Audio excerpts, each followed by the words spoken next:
Before we commence, a few housekeeping issues. Emergency exits. In the case of an emergency, please make your way to the back, to the assembly point at the back there. I'd like you also to all please put your phones on silent or turn them off completely, as we would not like any interruptions.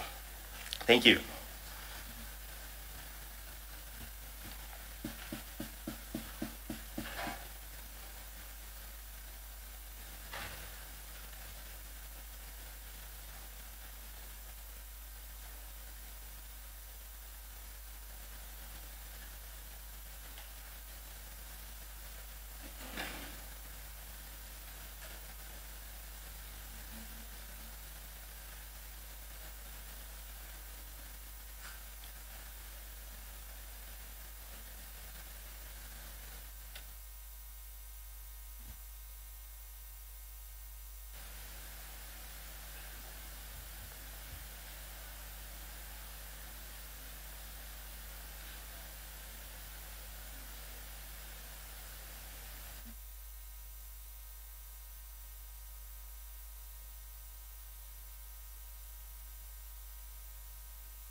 Ladies and gentlemen from around the world, all of whom are indeed world ready, Akwaba, and welcome to Forum 2018 Ghana, shaping our world, shaping our future. Please all rise for His Excellency, the President of the Republic of Ghana, His Royal Highness, the Prince Edward, the Earl of Wessex, the Right Honourable Lord Boateng, and their party.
It is now my pleasure to introduce the Right Honourable, the one and only Lord Paul Boateng.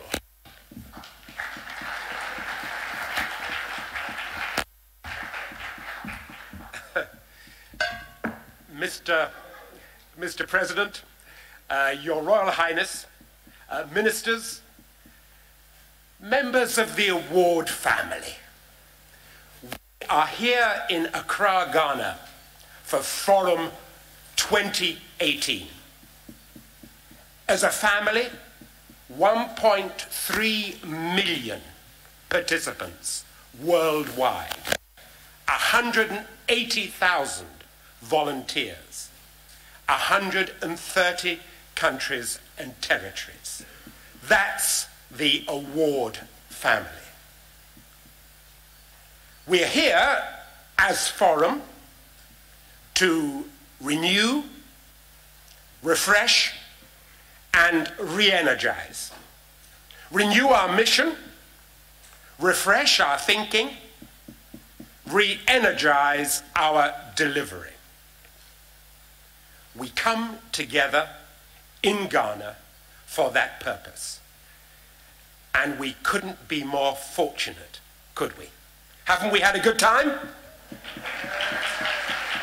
Are we grateful to the President and people of Ghana for the reception they have given us? Yes. And so, having had the reception last night, it's now down to business, serious business. And it gives me great pleasure to introduce that and to lead us, as he has these many years, to ask our Chair of Trustees, His Royal Highness, to come and address us. Prince Edward.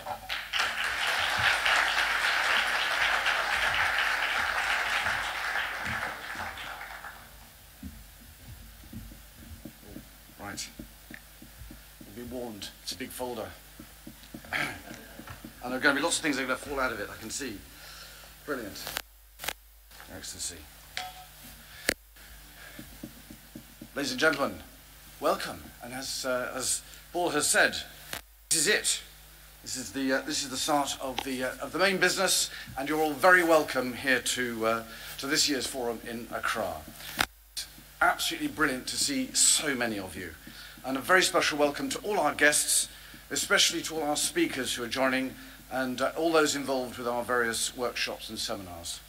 Well, I'm particularly delighted to welcome His Excellency the President to this, our opening session. And it's a great pleasure to see you here, and thank you for the tremendous support and interest you take in the Head of State Award, as well as the faith you have in this charity to be able to make a difference to so many more Ghanaians. And it is that very concern and spirit that draws all of us here together. From, I believe, 51 out of our 61 National Award operators, or 69 operators, so in different from 51 different countries and territories. And we gather here with one really simple aim. How can we help more young people to find their passion and their purpose and their place in the world? And whatever our background, whatever our circumstance, we are united by this common goal. And we've been doing this for a while. Believe it or not, this is our 13th forum and our first in West Africa. The first forum consisted of just 19 countries, including Ghana, and was held in Edinburgh in 1982. That was when the idea of an international association was formed, and that more was required to support the international development of the award. And the second forum was held in Canada in 1985, at which the notion of the International Award Foundation was agreed, and came into existence the following year. The World Fellowship was created in 1987 to specifically support this new charity. And then, at the 1988 forum in Brisbane, Australia, the association was formed. And so here we are, 30 years on, still going strong, and much to be justifiably proud of. There are many international bodies who admire our structure and are impressed by our method of working, and several have tried to imitate us, which of course is the greatest form of flattery. Now, you'll be mightily relieved to know that I don't intend to recount the entire history of the association. So I will try to restrict my comments to more recent events. Now, we call ourselves the Award family, and Paul, thank you for welcoming the Award family. And we do that for various reasons, but particularly because we look out for each other. And we need to remember some of our members at this time. So hurricanes Irma and Maria devastated a number of islands in the Caribbean, and they are on a very long road to recovery. Award participants played a leading role in the aftermath, especially in Dominica, where they showed commendable courage and leadership. We take a moment now to remember all those countries where the award operates who have suffered grievous damage, tragedy and loss. And we especially remember those who have departed this life.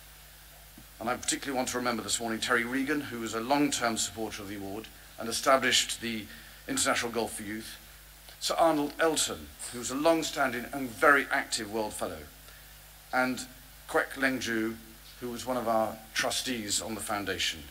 I ask you all please to stand for a moment to remember those three, but to anybody else that you know from the Award family who has passed away in the last 3 years. Thank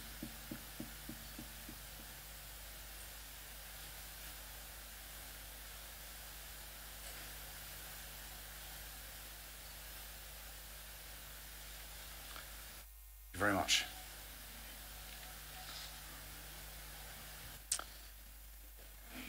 So our theme for this forum is shaping our future, shaping the world, and has much to do with implementing our association strategy, which we published earlier this year.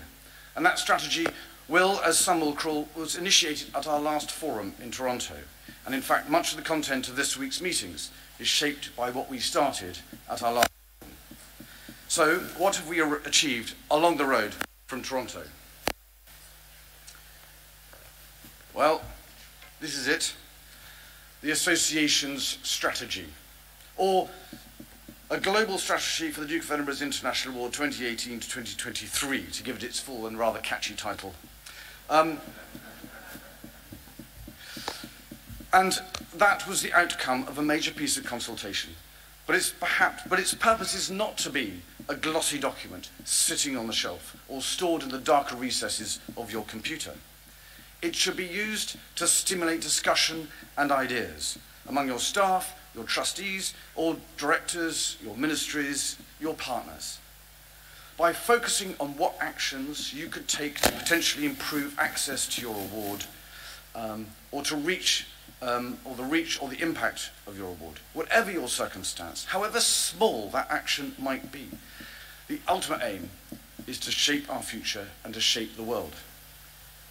Now, I wish to express a very personal thank you to all of you for agreeing the Association's Memorandum of Understanding. And apart from causing a minor procedural hiatus in Toronto, which some of you, I think, secretly and perversely rather enjoyed, the fact that we achieved this transition from the old constitution in such a smooth fashion and effectively out of committee was truly gratifying, and I just want you to know how much I appreciate that support and confidence. Of course, what I hadn't quite anticipated was the amount of work required to construct the accompanying association brief, or indeed assembling the key governing documents. However, I believe we're almost there, with the finishing touches required to the glossary of terms and the proposed amendments to the operators' licenses. It has been a particularly long journey for the Constitutional Review team, which was formed after our forum in Malta, but I believe we have reached the end of that particular road, and I just want to pay tribute to the support of my trustee and foundation colleagues for all their patience, advice and guidance along the way. But can I just reiterate the point? The brief is not a Bible. It is designed to reflect custom and practice, which inevitably changes, so the brief will need to be updated and amended from time to time to ensure that it is a living and relevant resource. Our International Special Projects has also experienced a makeover, and what was proposed at the International Council in Toronto and mentioned in passing during the forum in terms of redefining our grant support process actually preceded the formulation of the strategy. The fact that the one now clearly supports the other and enables the other is, I feel, a major step forward in improvement.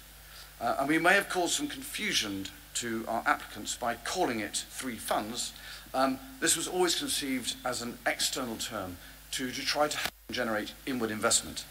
It may and should be simpler for you as applicants just to consider these funds as three types of projects: access, reach and impact. There are a number of reasons for the changes, but I just want to mention two, which I think are the most important. Firstly, to ensure that while our grant support should still drive improvement and innovation and taking risk, it's aligned much more with our core operational imperatives. So there should be fewer vanity projects which divert time and effort into purely ancillary activities, and this should also help the whole reporting and management of special projects in the future.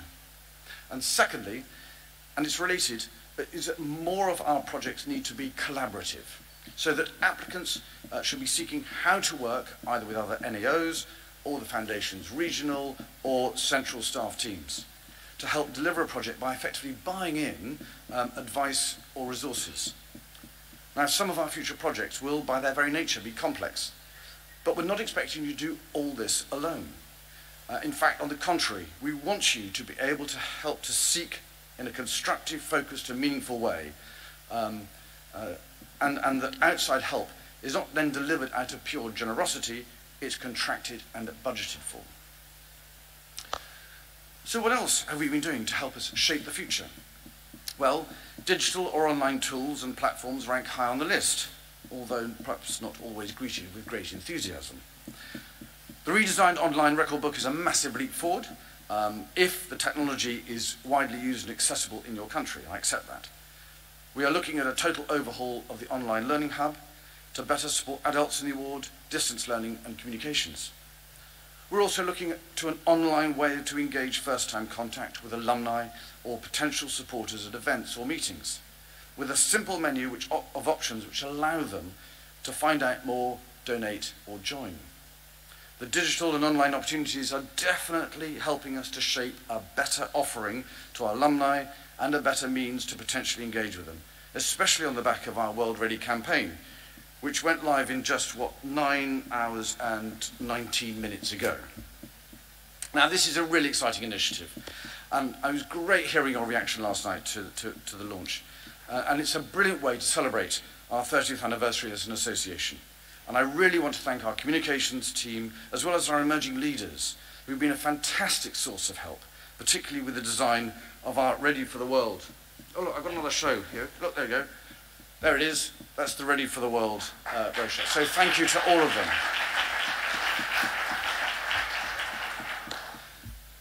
I haven't got very many slides, so I've got to bring that my own bring and tell, show and tell today. So, but also the great thing about that is all the brilliant statistics that are in there, and if you've seen that one as well, just a simple award in numbers, just a great and powerful tool to be able to show to people of the sort of work that we're doing out there, which is fantastic. And that, of course, leads me neatly into research. And although started before Toronto, the advances since have been truly heartening. And the early results from the satisfaction surveys have been hugely powerful and reassuring. And the pilot work and results on the social value research is really exciting. And the outcome and impact measures are becoming stronger and stronger. And we continue to be a trailblazer, proving to the world that there is a way to measure youth work and that we can prove its value. And particular thanks must go to all involved in shaping and delivering this work, especially the PwC team. And the next challenge is to get the results out there and make them known in the wider world. Do take a moment to have a look at this. It is really, truly fascinating and a great piece of work, and thank you. And will be extremely useful to all of you. So these are all the issues that we can manage to a certain extent and we can control. But there are other elements and circumstances which are beyond our control. The regulatory and other conditions under which charities operate is changing, especially in Britain. The Foundation has had to cope with new rules about the holding and use of personal data. We have to be constantly vigilant on data protection. We have to ensure our safeguarding of staff, volunteers and young people is more than adequate. And we must have appropriate audit trails in place on our grant giving to prove to whom and where the money goes. Now, none of these change what we do, but they do affect how we do it. And while we believe firmly that what you do and how you do it is your business, according to your local circumstances and culture, so long as you try to do it to the highest appropriate standards, we do just ask for a little understanding if some of our processes have become more onerous. There was a time, for instance, it looked as if the digital or online space was rather more universal. But that's changing too. Devising a single solution is becoming increasingly difficult as different regulatory systems are applied and the cultural use of technology begins to vary. So what might be a typical practice in some parts of the world, like the use of QR codes, for instance, is hardly found in other parts. But that's our purpose at gatherings like these. To exchange views, to learn from each other, to understand these differences, and to set parameters, goal lines, boundaries, whatever you want to call them, within which we can all operate and yet have the flexibility to adapt to local circumstances. The revised operational guidelines are a perfect example of this. They are guidelines, not rules, because it's impossible to cater for every single circumstance or possible permutation. We will always rely on an element of trust that volunteers and staff have been trained well, and when they understand the purpose and desired outcome, they have faith in young people and believe in the award, they will make the right decision. And being adaptable, flexible and relevant are the hallmarks of the International Award. And the circumstances under which we operate varies widely, but so too is the fundraising environment. And on the whole, we are extraordinarily lucky to have some highly supportive partners and individual philanthropists who enable us to be flexible and adaptable. Maggie Fountain, who sadly can't be with us this week, remains our global benefactor and a fantastic ambassador. Many of you will remember her inspirational remarks at the last forum in Toronto. And our World Fellowship, which celebrated its 30th anniversary last year, continues to attract great support and interest in our efforts worldwide. Our run of anniversaries has enabled us to attract some brilliant and generous benefactors, and supporters who really want to see us make a difference out there. And these are our diamond benefactors, that's the precious stone in relation to 60, and pearl champions, and that's 30 years.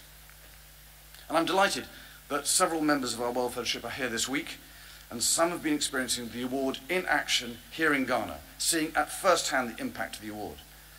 This is the first time we've run a seeing is believing type event, and judging by the humbling and enthusiastic feedback, we will definitely be doing it again. We have been able to give our supporters, some of our supporters, the sort of experience I'm privileged to witness on my travels around the world.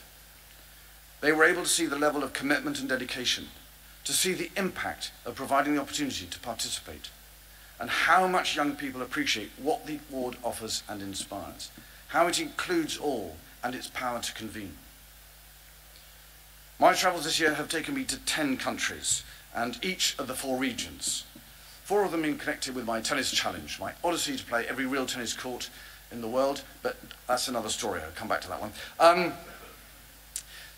But this is just a small sample, but everywhere I found great stories of the award and met some remarkable people whose achievements are largely unsung. You are all part of that extraordinary work that goes on each and every day. And I just want to thank you all for what you do. And I want you to know how much it's appreciated by all of us involved with the International War Foundation. And as the chairman of the foundation, I also want to pay tribute to the staff and my colleagues on the trustee board. And please believe me when I tell you that I couldn't wish for a more dedicated, passionate, and committed group of people. You may not always feel like thanking them, but if you get a moment to express your appreciation during the next few days, I know it will mean a great deal to each and every one of them. Now, nearly everything I mentioned this morning is written up in detail in the Trustees' Annual Report, which you can find at the Interward website, or in the rather more digestible Triennial Report of the International Council, not steal Paul's thunder on that one, and there are also topics which you'll be able to explore further in the workshops and seminars during the course of the week. So over the past 6 years, the Foundation has been driving considerable change as you have tried to adapt and prepare for the future. That future is now here. I promised you that there would come a time when that period would end and that it would be back to you, the operators, to take on the running. Well, I think we've reached that moment. And as such, this forum is when we listen to your plans, your priorities, your challenges, and how you are going to make the best use of all these resources we have tried to develop to help you.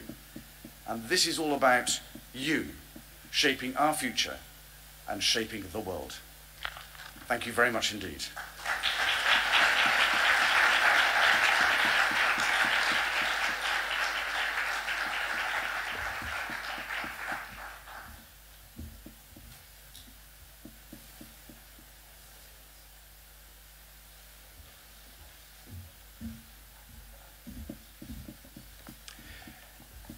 Thank you very much indeed, Your Royal Highness.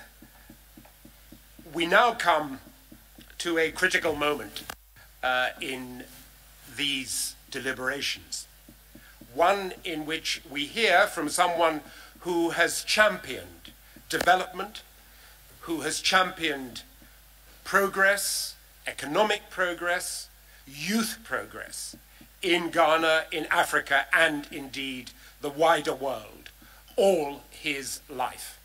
As a lawyer, as a foreign minister, as a distinguished Commonwealth parliamentarian, and now as head of state in Ghana.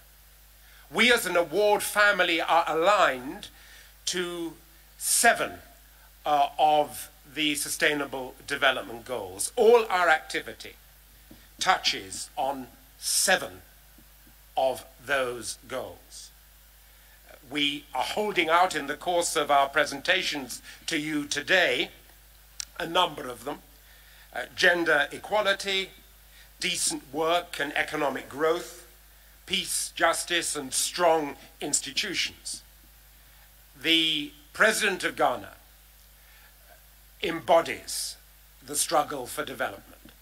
He embodies also and importantly the maxim of Dr. Agre of Africa, the great educationalist, the great emancipator, when he said, "Only the best is good enough for Africa. Only the best is good enough for Africa."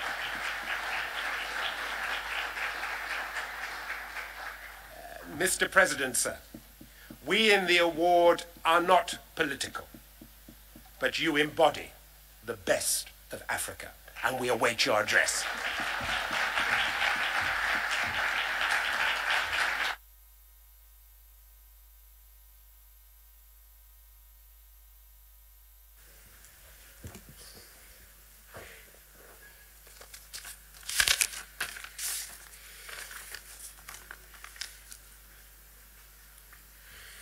Your Royal Highness, the Minister for Youth and Sports and other ministers of state, Ghanaian and those from our sister countries, I hope you'll all forgive me if I single out a particularly good friend amongst the ministers from abroad who are here, and that is Dr. Nkosazana Dlamini Zuma, the Minister of State of the Presidency in South Africa.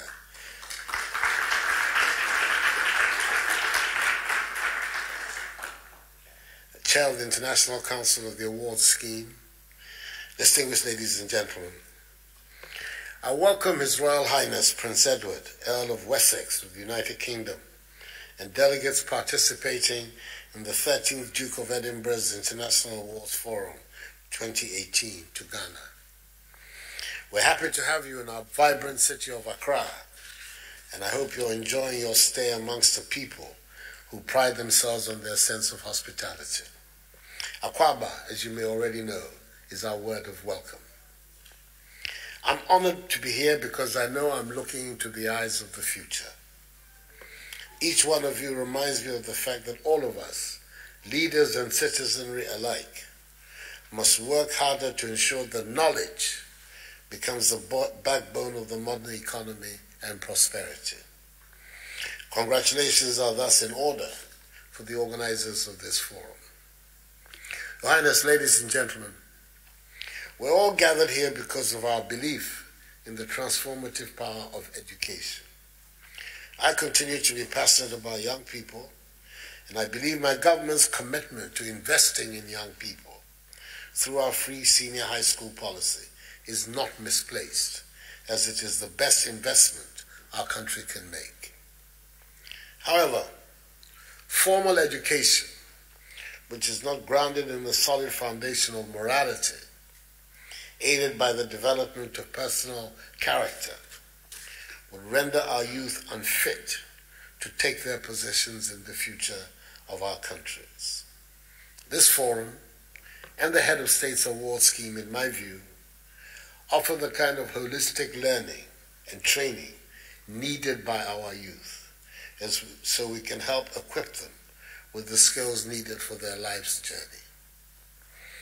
The Head of State's Award Secretariat, which is now under the office of the President and responsible for the Duke of Edinburgh's award scheme here in Ghana, is working actively to map out a plan along the three strategic pathways of reach, access, and impact to reach a minimum of 500,000 young people within a period of 5 years, equip them with the requisite skills, and prepare them for life. This is our modest contribution towards making these Ghanaian youth world-ready, who will help shape the world and help shape our future. Let me, in conclusion, thank and acknowledge the donations and contributions of the volunteers and donors of the award scheme and Forum 2018. I encourage all of you to sustain this partnership so as to help create a generation of skilled, well-rounded youth for Ghana, Africa, and the world. Accordingly, Your Highness, ladies and gentlemen, I declare the 13th Duke of Edinburgh's International Award Forum duly open.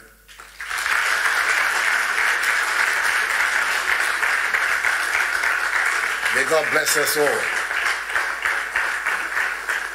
I'm sorry to have to say I have to rush off after this. Came back last night, and you can imagine my desk. It's not good. So please excuse me. And thank you so much for having me. Thank you. We're just going to salute you as you go. Friends, we learnt last night, didn't we, from the Honourable Minister who was with us, that Ghana is a nation of calls and responses. And I want the President, as he leaves, with his party, and please, trustees and fellows too, as they leave this room, I want them to hear our call. And you know what I am going to say. Dear thee, are you ready? World ready. Huzza, are you ready? Let's give him a big cheer. Huzza, are you ready? Thank you.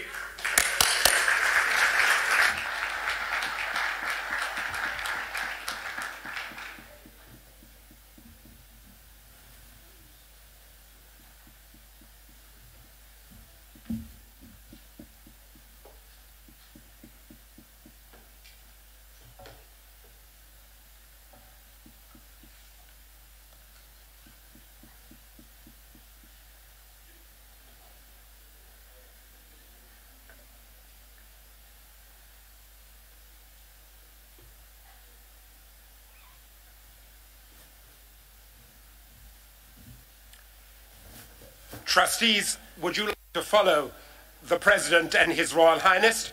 We're going to have a musical interlude whilst the presidential party leaves. So, trustees, fellows, outside, musical interlude.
Ladies and gentlemen, I would like you all to please come back inside and take your seats as we will be continuing.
Attention, ladies and gentlemen, please find your seats.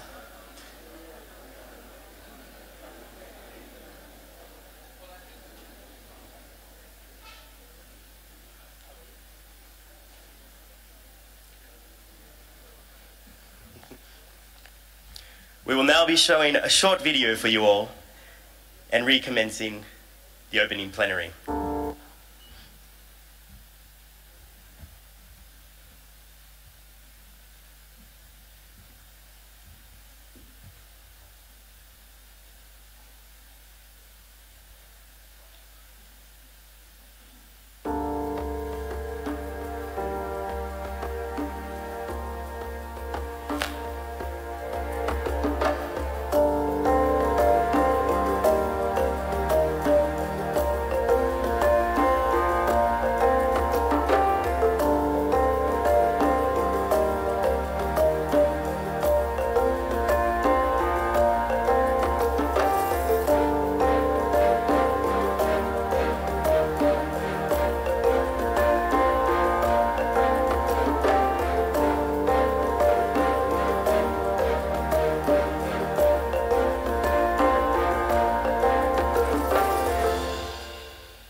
Ministers, members of the award family. Now it is back to business. We've been hugely honoured by the presence of the head of state, and his leadership, his support of the award has been absolutely pivotal to its success in Ghana.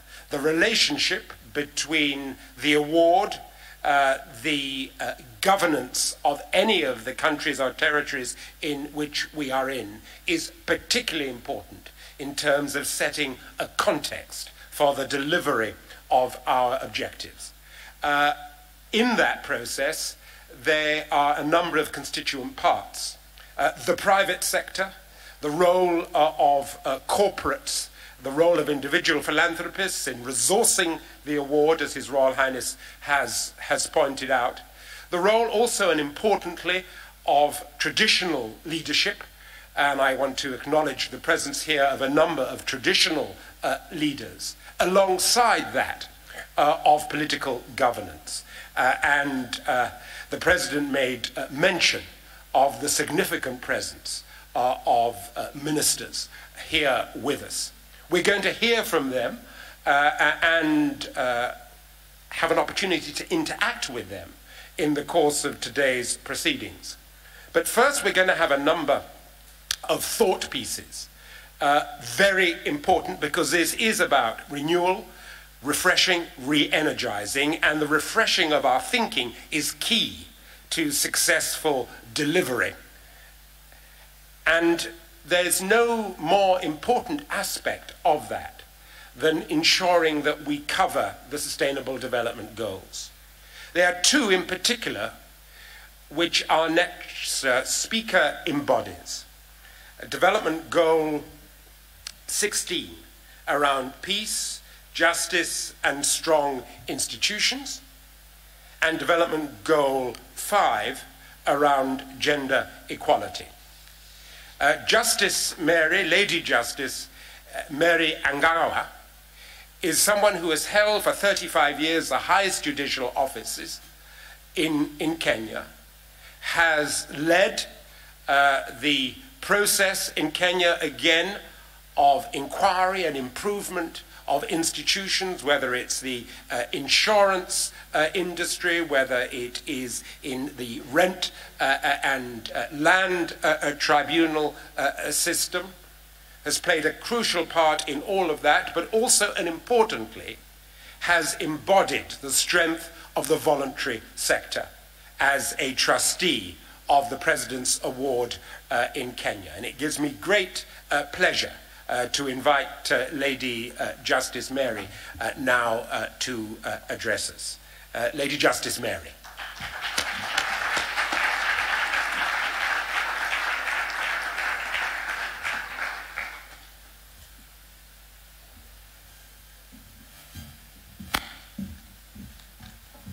Good morning, everybody. I'd like to welcome you here today to our wonderful opening ceremony.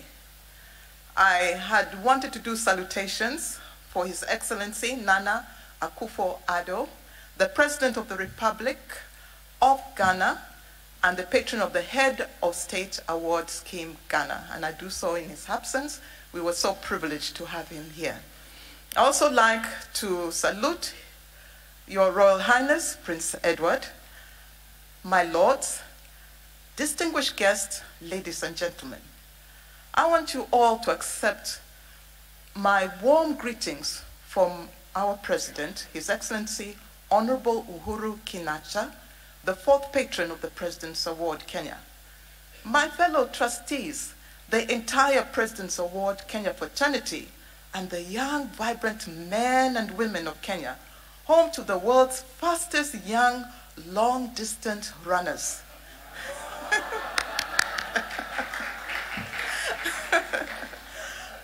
I also wish to thank the warm, hospitable young youth and people of the beautiful Republic of Ghana.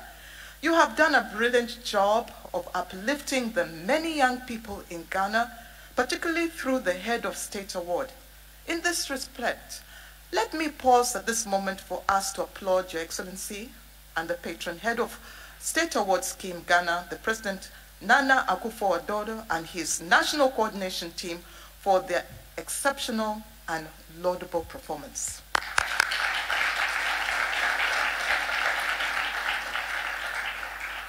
Today I'm going to talk about a three-legged stool. It's very symbolical in Kenya, but this one is looking at a journey. We call it safari in Kenya. Safari is the word for a journey. The first leg of our journey in Kenya was prior to independence, where we had quickly moving into independence.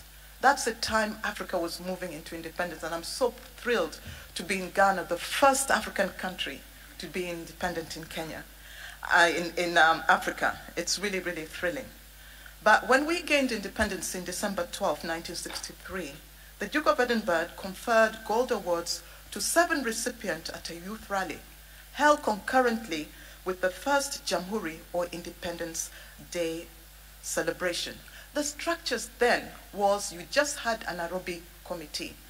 But London said, look and see which direction should Kenya go through, which direction should the award actually proceed on. So an advisory committee was set up, and in this advisory committee, it was suggested, let's have subcommittees in every single town that we can get. And then each chairman will be part of the advisory committee. But lo and behold, the committee became bigger and bigger and bigger. And then pretty soon, trustees were formed. The Trustee Act was formed, and it was presented to our president-designate, the Honorable Jomo Kenyatta, who then renamed the organization to call it the President's Award Kenya. So we saw now the whole movement transitioning to a second aspect. And this second aspect was filled with donors coming forward, helping out, and looking at Kenya as a way to develop it. It came of age.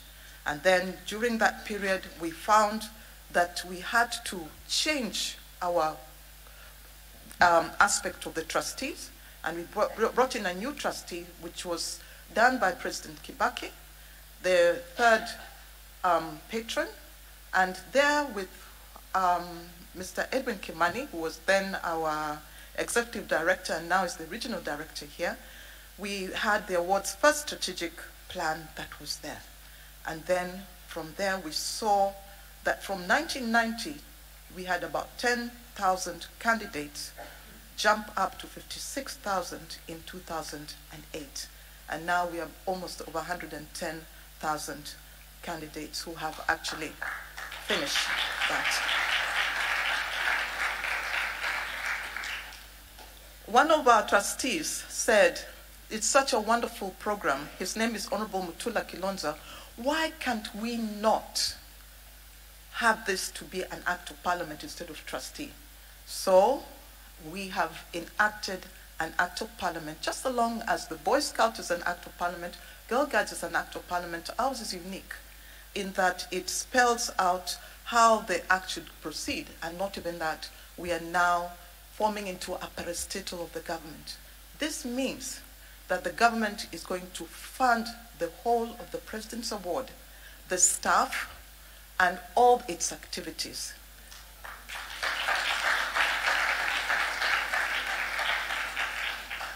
The act came into power and it came into being last year in 2017. So we're looking for exciting days ahead. At this particular moment, I just want to share with you what the award has been going through, especially with the young people. I want to mention Jerry Muthaka, a young university graduate who took up community service to the next level after completing her gold award. Her passion to use the award empower young people was nurtured during her years as a leader in her university unit. She registered a community-based organization in her county, where among other tools, she is using the award to prepare young people to set up sustainable business. Her aim is to help the young people gain skills towards self-employment. I'd like to mention Rose Mbithi. This lady is dynamic. Why? Because she was a prisoner in prison. The award does go into the prisons. And with Rose Mbithi, she had served 2 years into her term. She joined the award program, offered at the prison. Her improved character caught the president's attention, giving her an early release. The next time the award presentation was made, she came forward and gave her experience of what impact the award had made on her and the intervention of His Excellency, the President, on her. What a change. The other person I'd like to speak on is Rose Poker, a once shy girl brought up in a rigid environment that did not allow her to broaden her horizon due to perceptions and stereotypes found her edge when she took up the award in high school. By the time she left the school, she was the chairperson of the unit where she developed her leadership skills, and especially the unit where especially confidence and communication skills. Now she's at the Egerton University. Rose is one of the leaders who manage the unit and is in charge of the finances while managing the online record book. But this group of young people went to an arid area in Kajiado, and they discovered that any child below the age of 10 years never went to school. Why? because the next school was 10 kilometers away. They would walk, and it was impossible for young children to walk. So what did this award participant do? They came together and they met with the community and they said, may we build an early child education center here to cater for this age group? The community agreed. So they built this. I wanted to show pictures of it, but unfortunately we weren't able to get it, but maybe in the meantime you can be able to see it later on. And when they did this building and put it up, what an amazing thing to happen. This residential project solved a need of the community. Now they're thinking of doing the water. But I asked myself, where did they get their money from? Well, the young people dug into their own pockets and partially funded the project. Isn't that amazing?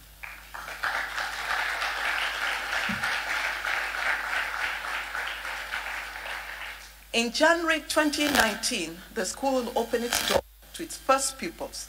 The projects will expand to give more solutions to that particular project. This is what these young people are doing. I would like to also just mention Joytown Secondary School of the Physically Challenged. These young people were part of a project known as Seeing is Believing, where young people went up the Mount Kenya with prominent mentors, and there were able to interact with His Excellency the President, some of our trustees here, and also World Fellows. And in an incredible way, we saw that these physically challenged people, it changed their lives completely, and they were able to show the President they could not compete on the same level as ordinary children in school, and from that point, His Excellency the President ordered the Ministry of Education to change the school curriculum to cater for these physically challenged persons. I would also just like to mention very briefly about our World Fellows. We have got 2 in Kenya, and I'd like to encourage the other African countries and also the other countries, do encourage World Fellows to join the organization. We've got Mr. Muho and James Ndegwa. But Mr. Muho, our world benefactor, has gone a step further. What has he done? He has funded 400 young people in over 20 schools to take up the award on the online record book. The results are exciting. Schools in the projects have set up resource centers and IT hubs. This is in a country where people are grasping just to be on the IT in the rural areas and everything like that. He also not only donated computers, but also camping equipment for them to take their various activities. But this is not enough. We have 14 million young people in Kenya. The award has only penetrated to 0.9%. We need to target about 10% or 1.4 more Kenyans over the next 5 years. What a bright safari we have got.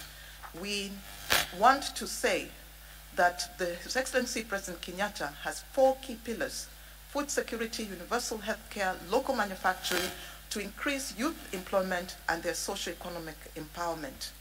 He is committed to the youth and recently received the worldwide attention and recognition as he was named the United Nations Young People's Award Agenda Global Champion by the Secretary General Antonio Guterres on the sidelines of the UN General Assembly in September 2018. This is a new global initiative targeting to empower the youth globally. We'd like to congratulate our President for that. Under his patronage, we have 2 award presentations in a year. He doesn't like AGMs. So he says, please may we have AGM separately. So we meet with him 3 times in a year. What a sacrifice for our president to make. And we're so thankful for him.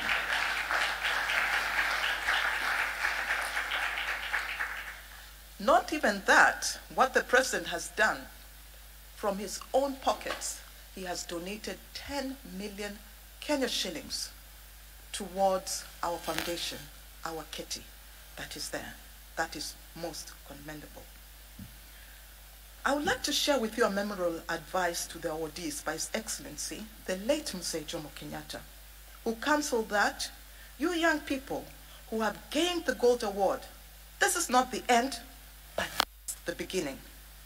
To me, this is equally instructive to the award administration, awardees, and the entire Duke of Edinburgh fraternity that what we have achieved so far is but a beginning and not the end. Thank you for your patience, kind attention and warm reception on this auspicious occasion here in Accra, Ghana. Memories of this forum will forever remain indelibly etched in both my heart and mind. World ready?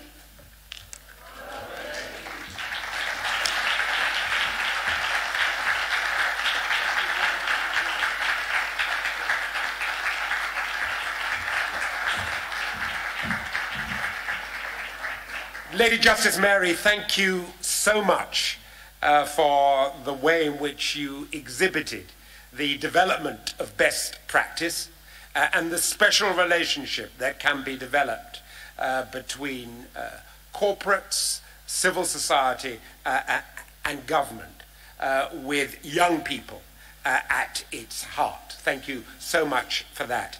There was just one matter, Lady Mary, if you will forgive us.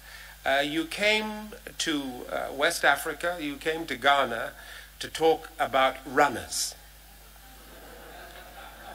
Well, those of us who are from Ghana and from Côte d'Ivoire understand why you didn't mention football.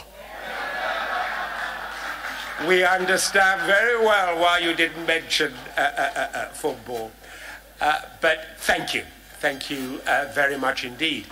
We are now going to go from governance and the award at that level to what it's actually focused on, what it's actually all about in terms of unlocking potential. And we're going to hear from Nana Frimpong, who is going to come up and talk to us. Nana is a gold award holder. He is somebody who is also the holder of a degree in economics and accounting. He's someone who is actually now taking his chartered accountant exams and is in the process of doing that. And he said to me, well, in my free time, I work for the award. Now, we all know what actually that means. He hasn't got any free time, but he's made time for the award. And that's what it's all about. And we salute you, Nana, and we look forward to hearing what you've got to say.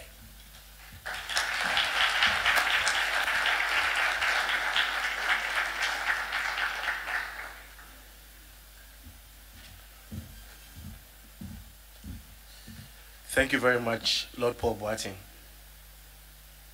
Your Royal Highness, the Prince Edward, Earl of Wessex, the Secretary General of the Duke of Edinburgh International Award, Honorable Ministers of State, award trustees, the British High Commissioner, foreign delegates, ladies and gentlemen. My name is Anaya Frimpong, and a proud Gold Award holder. I joined the award at a time when I needed to change things about myself.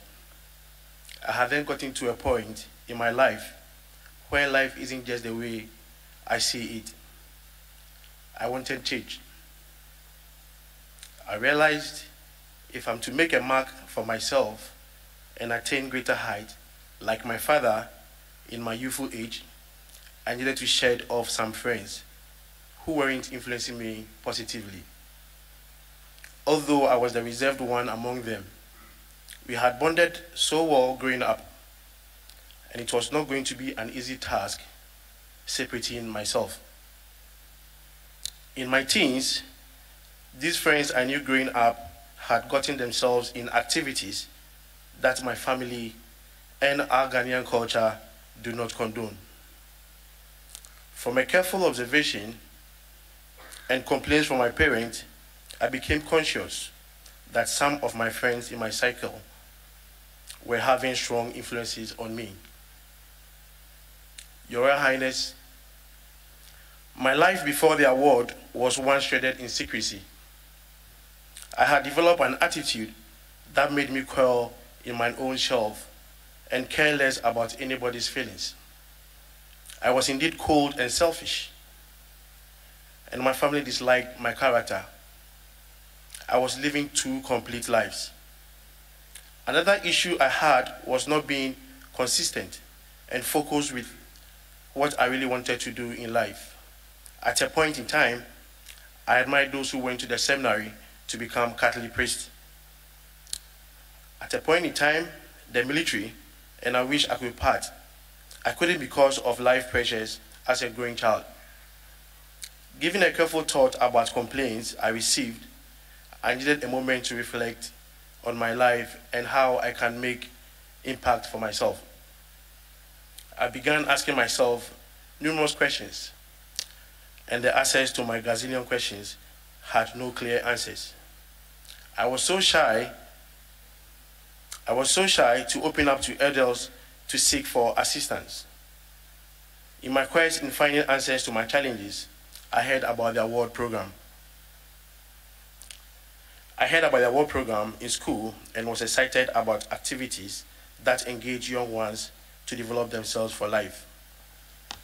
Your Royal Highness, I was curious and wanted to find out more. I signed on and realized that after participating in the program, my interest had shot up. The program was fun. I met new friends, got motivated, and realized for the very first time, when I speak, my colleagues thought I had great ideas. That was the point I knew I had leadership skills, and I needed to nurture them. After going through my skills and voluntary community service, I realized I have become more assertive and aggressive. I had improved a little in my communication skills, and I was also eager to visit places just because, as part of my skills development, I learned driving for free. I also joined in with a few colleagues of mine from the award program, and we decided to volunteer our time offering vacation community service to communities faced with challenges with respect to education as compared to those in the city who attended private schools. My parents had realized a gradual change in my attitude after involving myself with the award. I had become more sociable and courteous. I wasn't thinking about myself anymore. The fear of speaking in public had gradually faded. Life after participating in the award. I have become more involved in the award, volunteering my time to help young ones. Because of my involvement with the award, I have met lots of people from different backgrounds and learned how to live and work without stepping on anyone's toes. Where I went wrong, I do apologize. My interpersonal skills and friendly nature wasn't as compared to when I was with some of my childhood friends. We used to argue over trivial issues for nothing. This time around, it was the opposite with those in the award. A cordial relationship was built among team members where we argued and had diverse views. We reached a consensus and moved forward in helping provide solutions to people who needed a helping hand. One thing I'm so grateful for, assisting students from St. Rose's Senior High School who came up with an idea of providing a borehole for a community we had visited during an expedition. The joy in realizing that ideas can materialize if you don't sleep on your dreams. I had to prepare myself for the future I desire, and opportunities will meet me. By taking a step further, I applied to pursue a program and I did a further course in BSc Accounting and Finance. Your Royal Highness, attending the IGE at Czech Republic last year was a revelation. The IGE is a global leadership program for the immediate next generation of key decision makers and influencers of the Duke of Edinburgh International Award worldwide. It brought together participants from all over the world to develop character and leadership skills, providing us with opportunities to contribute to the development of policy and practice throughout the award family. The IG helped me to facilitate my own contribution to the award and gave me a chance to meet and exchange ideas and establish sustainable networks of emerging leaders who contribute to the development of the award locally, nationally, and internationally. In my team at IG, we were tasked to find solutions to how people with paraplegic could fully participate in the award program. With perseverance and commitment by my team members and myself, our presentation was one of the top 3.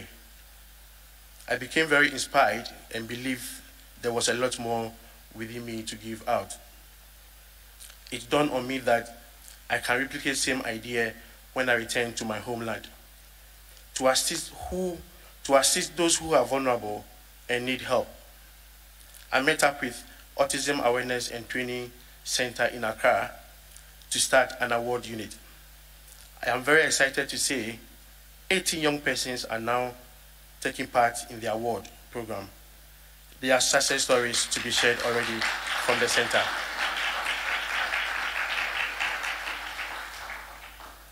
Ladies and gentlemen, to arrange a program in Ghana, a test pilot I pioneered with the just ended 2008 gold exploration saw teams gathering information about problems facing various communities and took steps to present their findings to local authorities and other stakeholders at a ceremony with other dignitaries present, and how participants in turn not leaving their research hanging but finding practical skills to curb the problems. The outcome was successful and greatly acknowledged. If not for the award, I wouldn't have realized that life isn't just about me. A lot of young people are living in communities with diverse challenges, trying to reach for hope, but can have a life that is more fulfilling than the ones they are living in. Casting my mind back, there are a couple of friends who have gotten into complex situations that has gotten them into troubles.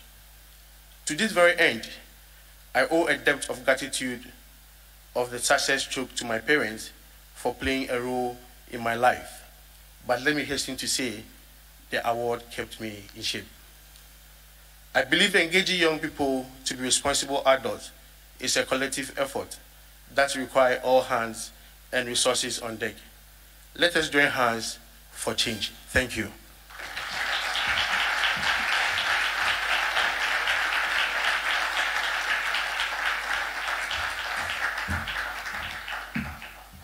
Thank you very much indeed, Mr. Frimpong.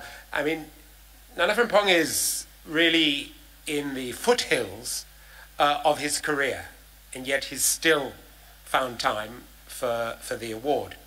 As His Royal Highness has said, Prince Philip always put international relations and promoting the relationship between peoples at the heart of the award, and as we heard from Justice Mary, at the birth of a nation, the award was there. We're now going to hear from someone who has a very considerable responsibility in the field of international relations.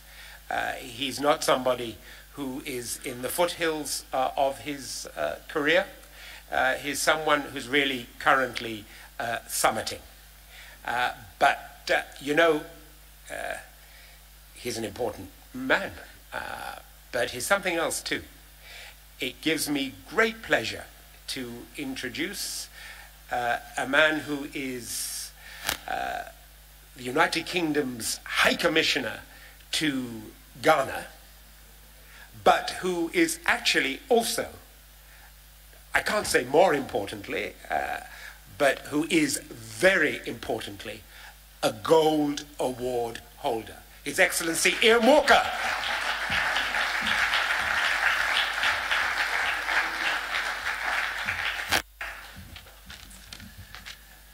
Your Royal Highness, good morning. Minister for Youth, Côte d'Ivoire, Dr. Diamane Zuma, good morning and welcome to you. Members of the Diplomatic Corps, I saw my South African opposite number here as well. Good morning to you, to everyone, indeed, Akwaba, as the President himself said. I'm particularly pleased to be here with you this morning. I'm particularly pleased that you are all here in Accra, as Lord Boateng said just a moment ago. I think clearly the forum is of huge importance for many, many reasons, but as hopefully one of your brethren, as someone who has lived and breathed and experienced and been the very fortunate experience of the Duke of Edinburgh Awards, I'm particularly pleased to welcome you all here. It really matters to me, I think, because for me the Duke of Edinburgh Award was such a formative experience. I am hugely grateful to those that invested so much of their time in my development when I was younger, often unknowing at the time, but investing so much time in me. And it's certainly inspired me to do the same for others. So I hope I was just going to share a little bit of my personal story with the Duke of Edinburgh Award scheme. Sadly, I'm not the youth, so therefore I can't talk about the current, but I can talk about what came before and how I try and commit to that still.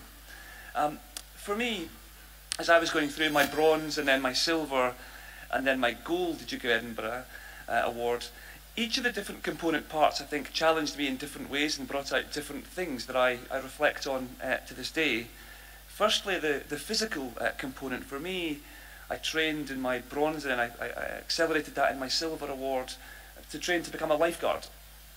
I was quite a good swimmer, and this seemed like a good thing to be doing. I had no idea doing that then it would open up doors to then go and teach at a summer camp in the US for underprivileged children in New York, teaching children to swim. So what I did then opened up an opportunity, and whilst it's always slightly false analogues to draw the correlation, it was my first experience on my own living overseas, and it was a formative one, and I think something that's contributed to me being here today. Similarly, on the volunteering aspect of the awards, I taught at my local church Sunday school. I think what it taught me was a sense of giving you some confidence that you can stand in front of people and you stand there as a nervous wreck, not wanting to speak to children who feel all very intimidating, but that sense of confidence that you can do something and put yourself in that position, and the importance of communicating in the simplest of language in a way that will get your message across. I hope I can get some of that across today. But I think in the volunteering aspect again today, it's something that I've ported through in my life afterwards. And in the skill component, I was learning to play the clarinet, and I, in truth, often wanted to stop. I wanted to go and play football, I wanted to go and play rugby. But it showed me the importance of sticking with something and really making sure that you didn't just give up because something else was more attractive at that moment in time. And it went on to give me great satisfaction playing in different orchestras and such like. So, as I said to others, I don't sort of say any of those three examples by way of saying that I was particularly brilliant at any of them. I certainly wasn't. It was more that it kind of gave me a sense of a very different experience from that which I was learning in the classroom. But for me, the best of all is the expedition phase, the 50, 60-mile hike through the Scottish Highlands. As you climb those 3,000-foot peaks with a heavy rucksack on your back, it reminded me of that phrase that when everything seems uphill at the time, when everything feels like an uphill struggle, just think of the view. And I can honestly say that it was such a fantastic experience going away with some friends, liberating, free, and it gave you a great sense of accomplishment. And in later life, I've continued with my friends, actually many of whom did the Duke of Edinburgh. We still go away walking in the Scottish Highlands, and we can appreciate even now in the driving, pouring rain, that in Scotland, today's rain is tomorrow's whiskey. But I really say this in conclusion to say that non-formal education, call it what you will. The Duke of Edinburgh Award scheme, the Head of State Awards, as it is here, really grew my confidence. It broadened my perspective. It really opened up at that moment in time unexpected opportunities.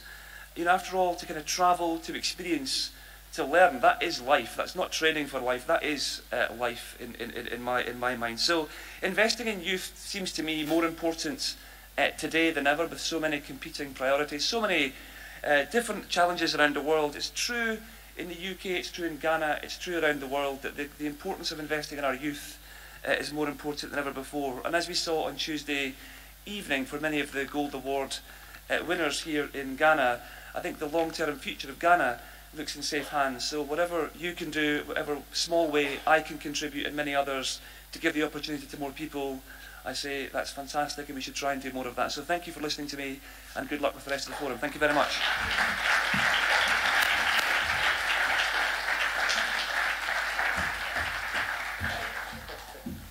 Yeah, I'm not going to forget that line. In Scotland, today's rain is tomorrow's whiskey. Madam Zuma, it puts a totally new take on that South African expression, pula, pula, pula, when we pray for rain, and we give thanks for the blessing of rain. You know, listening to Nana Frimpong and to His Excellency to Ian Walker, you do get a sense, don't you, of what being a Gold Award holder is all about. Let's give them a round of applause. But you know, this is, as I said at the very beginning, this is a business session. And we've got actually a very important piece of business to do. And I'm going to ask His Royal Highness if he would to come up and help us with that business. And that is to award licenses. This is a very, very important part of what it is that we do to ensure that wherever you are in the award family, whatever country you're in, that quality is assured. It's our way of guaranteeing quality assurance for all those who deliver and those who receive the award. So if I could ask you, sir, to come up, and we're going to see new licenses issued to Slovakia, to the US, and to Bahrain, and I'm going to ask our MC to come up and facilitate that. And I think, sir, with you, we are also going to watch a very, very brief message from the Minister from Bahrain. Over to you. So I'll be beginning with, if we could ask the representative of Slovakia, please, to come up.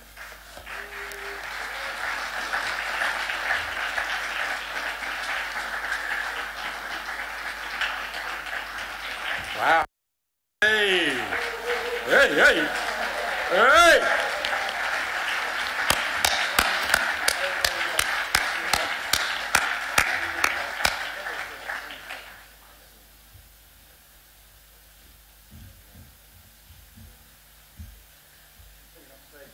Yeah.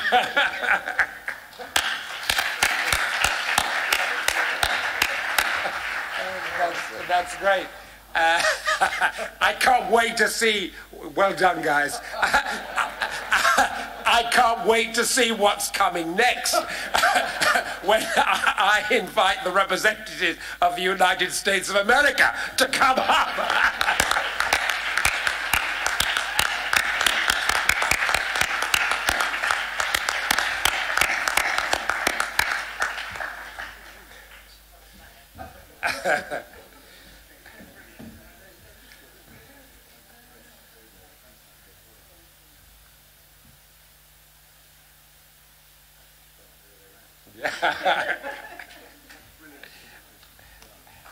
So if you could be so kind, sirs, to return to your seat, we'll then watch Bahrain by the wonders of modern technology.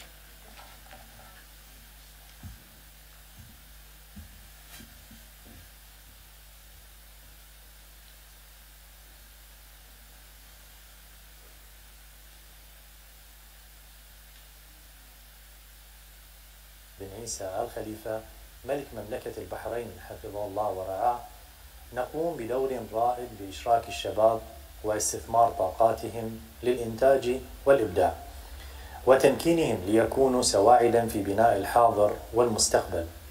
وتقوم وزارة شؤون الشباب والرياضة على تطبيق العديد من المبادرات وأفضل الممارسات وجذب المشاريع التي نتلاقى معها في الأهداف. وهنا تم السعي للحصول على حقوق تنفيذ جائزة دوق إدنبرا التي نتشارك معها في الأهداف القيمة التي نسعى لتحقيقها، وتعكس مبادئها الأساسية على الشباب الذين نعتبرهم أساس الحاضر لبناء المستقبل. إننا وفي المرحلة التجريبية من الجائزة عملنا على استقطاب 100 شاب وشابة من الفئة العمرية المستهدفة حتى نرى نتائج ملموسة عليهم بتخطيهم للمراحل الأولى. وبحسب ما نراه وتقييمنا لسير الجائزة وساعات العمل التي قضاها الشباب المشارك، نستطيع القول بأن فكرة الحصول على حقوق تنفيذ الجائزة كانت الخيار الأمثل من بين عدة مشاريع، وإضافة جديدة تحسب لباقة البرامج والجوائز المختلفة التي تقدمها الوزارة. ونطمح خلال المراحل القادمة لاستقطاب أعداد أكبر حتى تعم الفائدة على الجميع. أتمنى للجميع كل التوفيق.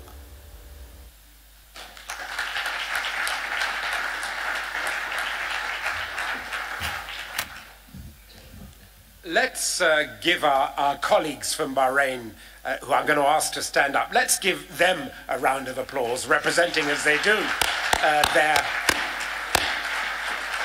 their country. Well done. Well, we now come to a key part of the business of this morning before we go into coffee.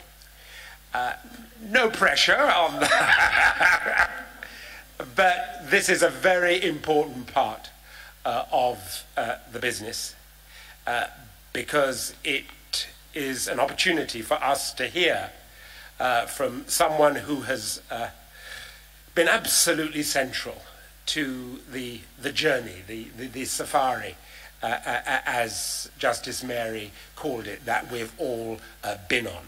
Someone who we as trustees, and I know you all as members of the family, look to for leadership, find humour, find inspiration, but above all find wisdom and insight. Of course I'm talking about John May. Who else could it be? So let's give our Director General a great big round of applause. Come up.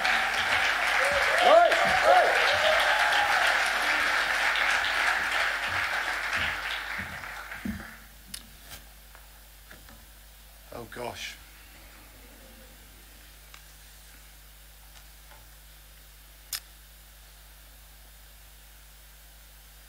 Your Royal Highness, Honourable Ministers, Trustees, Fellows and the International Council, the Board and Executive Director of the Head of State Award, Forum delegates, distinguished guests, my lords, ladies and gentlemen, and because we're in Africa, all protocols duly observed. I think, Henry, I speak on behalf of us all when I say that it is a delight for us all to be here in Ghana.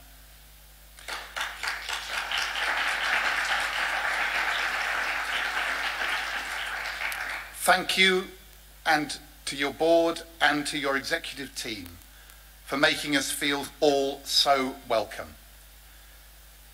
And I think we should also note our thanks to His Excellency the President for acting as the award's patron and for championing its work with such enthusiasm and expertise. When we came together as an award family in Malta 6 years ago, I shared an image with you. It was a glimpse of how a refreshed approach to developing the award worldwide might roll out, building on the aspirations that had been expressed 3 years before that in Sydney. As an association, we were looking to bring the award world together. We agreed to implement a formal licensing system and a set of standards that would tie us together more formally than ever before. we began to use the language of social franchise unapologetically. We introduced a new visual identity and spoke of the global confidence that we might find if we all pulled together even more coherently than in the past. And we looked to grow the award around the world as a single approach to non-formal education.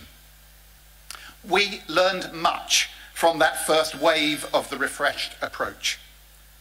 The first round of license reviews was difficult for everyone involved. We were all opening ourselves up to scrutiny. The foundation had to move from being a secretariat to being a regulator, and not everybody was comfortable with that change of role. But most operators told me they appreciated the rigor of the validation process once they had been through it. The adoption of the new visual identity happened more swiftly than anyone might have predicted, and numbers of young participants worldwide moved from approximately 750,000 to over 1 million by the time we came together in Toronto 3 years ago. Some of you will remember a presentation in Toronto by our friend and colleague Peter Westgarth from the UK, who is sitting at the back, where he challenged each operator to examine what sort of a car their operator might be. Do you remember? If we're truly to reach the worthy ambition we set ourselves in Toronto, that the award should be accessible to all, then some operators would have to transform themselves. Well, for the last 3 years, we've all been surfing that second wave. Through the second round of the license validation process and through discussions at our regional conferences, we've all come to recognise that to become a really efficient and impactful award operator, it isn't enough just to run a great award for young people, important though that is. There are 3 frameworks we have to get right. We do have to have a great award offer with inspired volunteers and young people. But our organisations also have to have great governance, appropriate to our size of organisation and its structure. And we have to have an operating framework that is financially sustainable and has plans for genuine national coverage with all demographics of young person. Getting those 3 frameworks in balance is an adventurous journey in itself. Some operators, during this second wave, and after respectful and courageous conversations with us, have come to the decision that this balance is never going to happen for them. So they have relinquished their licenses, and they aren't with us today. Other operators have taken a long, hard look at the frameworks, analysed where they sit within them, and charted what I would describe as a path to greatness. Sub-licensing has begun where it never existed, ensuring that the quality of programme delivery is more consistent. Whole boards of trustees have gone through complete changes in personnel as governance has tightened. National directors have worked in partnership to create business plans that work towards a genuinely sustainable national presence. The foundation has been changing too, and I acknowledge that, like operators, we too are on an adventurous journey to make us fit for purpose. I'd like to think that we're now better at listening than we have been in the very recent past, and that we have a better appreciation of the challenges that face our various stakeholders. But we can do better at this. We've got a staff team now that has real expertise in important areas for the association as a whole: digital, comms, fundraising, people development, programme, accounting and finance. And that expertise is being shared more and more with association constituents, rather than just being used to service the centre of what might otherwise be seen as a self-serving bureaucracy. We've all learnt that implementation is hard, but worthwhile. Let me take digital as just one example. And if I may, perhaps I could pay tribute to all those in the association who have helped us on this particular journey. Australia, the Czech Republic, Yogesh and his team at Award House, our amazing developers, and the brave early adopters of the system who have shown us how important digital is to the future of the award. The rollout of ORB tells us that we have a great tool that's been welcomed by young people particularly. You only have to view the comments in the Apple Store and Google Play Store online to see just how much they like the app. But we didn't get its initial support right. We've got more to do to create a truly joined-up service for users, which harnesses the skills of all of us involved at various points in the support process. Because this is an association tool. It's meant to be owned and funded by all of us in partnership. And very soon, I hope and trust, available to all young people who want to use it. That sense of partnership and shared endeavour is what I think will take us to the next level of development of the award worldwide. Together over the past 3 years, we in this room have developed an association strategy, one that binds us all together whilst recognising that each of us will have our own individual strategies to follow as well. This strategy was published earlier this year, and if we choose collectively to follow it, it gives us all the opportunity to use it to launch us onto the third wave, where we truly ramp up. But we all have to play our part. We have to develop and implement our own strategies, but we have to act in concert as well. Numbers have continued to grow over the last 3 years. Participation now stands at around 1.3 million young people. Now we're getting the systems and the frameworks properly in place. It's time to prepare to take the next great leap. There are 1.8 billion young people aged 14 to 24 in the world today. The largest youth generation in history. They don't all need the award, of course, but we know that it can help them find their purpose, passion, and place in the world. As operators of the award, we have a responsibility to help young people equip themselves with skills and confidence for life, to measure the impact of what they're doing, and to celebrate their achievement. On an individual level, this can make a transformational difference to a young person's life. On a collective basis, it has the power to bring significant change to wider society.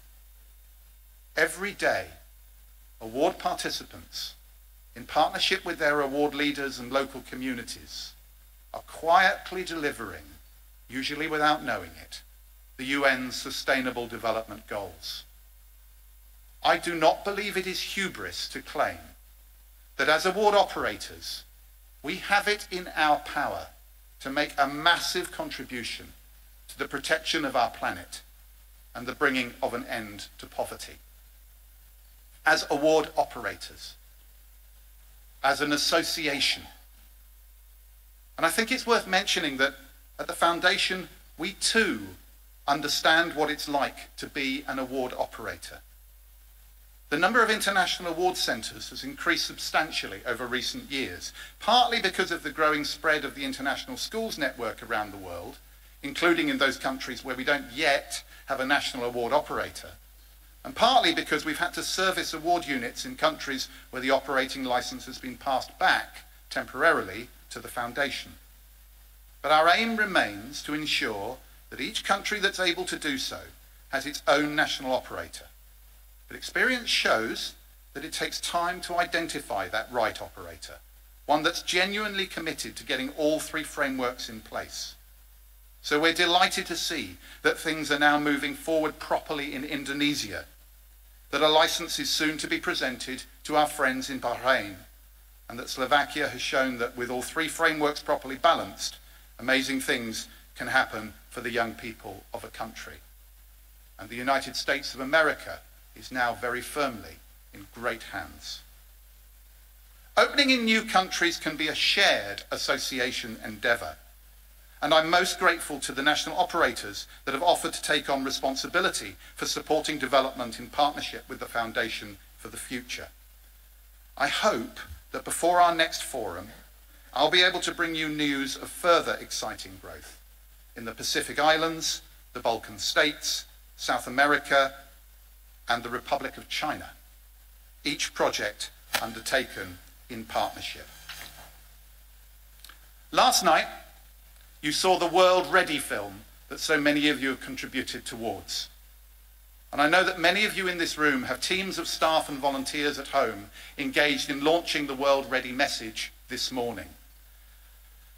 We've always been good about telling the story of the award within the award family.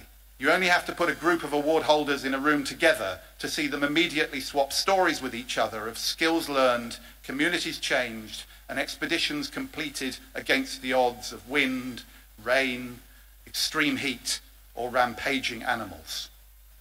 But we've never really cracked the challenge of telling our story coherently and consistently, internationally, to others, to policymakers, business leaders, potential funders, community leaders, or to harness the voices of those who've done the award to do that for us. Well, World Ready can do that. It invites our operating partners to recognise the place of the award in their work and challenges everyone to see the true relevance of non-formal education and, by extension, the award. This isn't a quick fix campaign.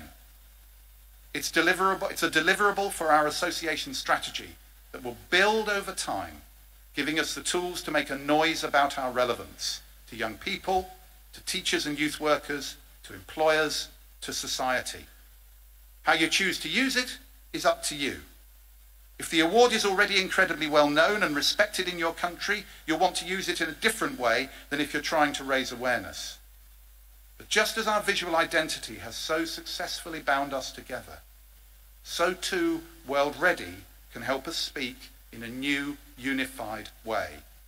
Because the award helps young people all over the world to make themselves world ready, and it encourages the world to be ready for them. So whilst we're here in Accra, please help get World Ready going by using social media as much as you can.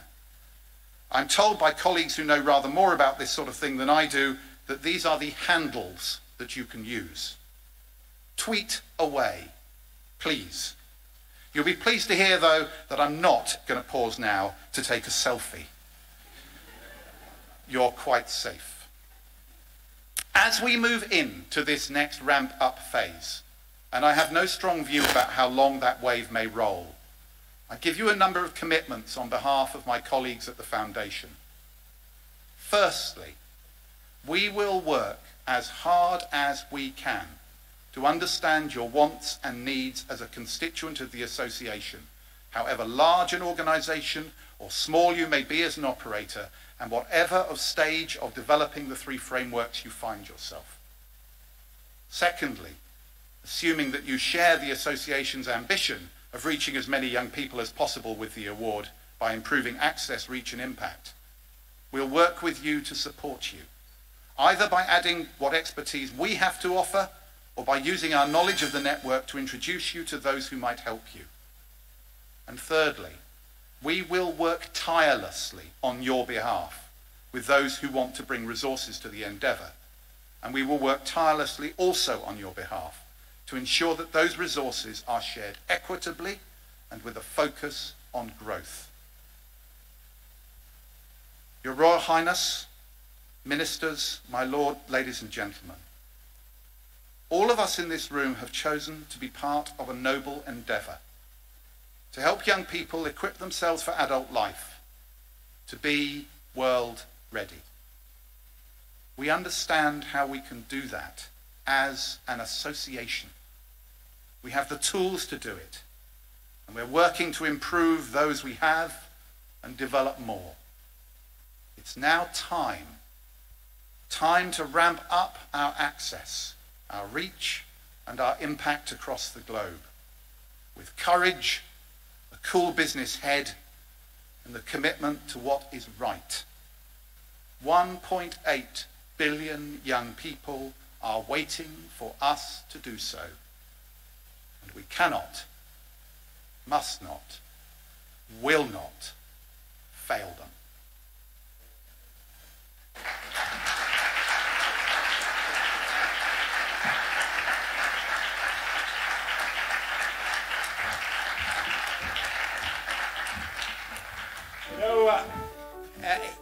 We're having a film, will we? Every day, more than 1 million young people are finding their purpose, passion and place in the world. Learning new skills. Overcoming challenges. Working as part of the team.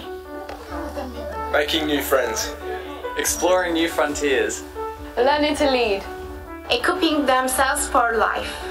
In times like this, we learn what we are made of. What we can achieve. What we can help others achieve. Surprising ourselves with what lies within. Discovering there is more in us than we think. And learning that our potential is greater than we ever imagined. Millions of young people have already taken part in our work. Supported by volunteers in more than 130 countries worldwide. To inspire and enable young people to ready themselves for the future. To help them believe in the power of their potential. To create meaningful change in the communities and beyond. To become citizens of this world, standing shoulder to shoulder to say, I am world ready. I am world ready. Je suis prêt pour le monde. I am world ready. I am world ready. Jestem gotowa na świat. Estoy lista para el mundo. I am world ready. 我准备好了。I'm world ready. I'm world ready. I'm world ready. I'm world ready. Are you? How has the award made you world ready? Share your story today at #WorldReady. I am world ready. I'd like to repeat it again from the World Highest Peak Mount Everest. I am world ready.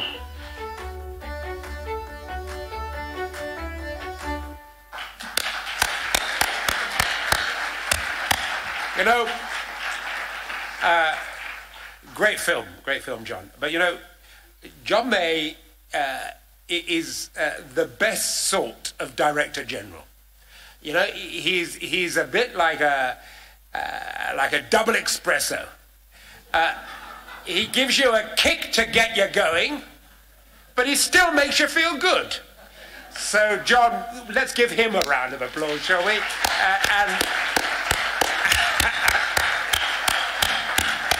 I just hope, John, you get a sense of the warmth, the affection, and the respect in which you are held by us as a family.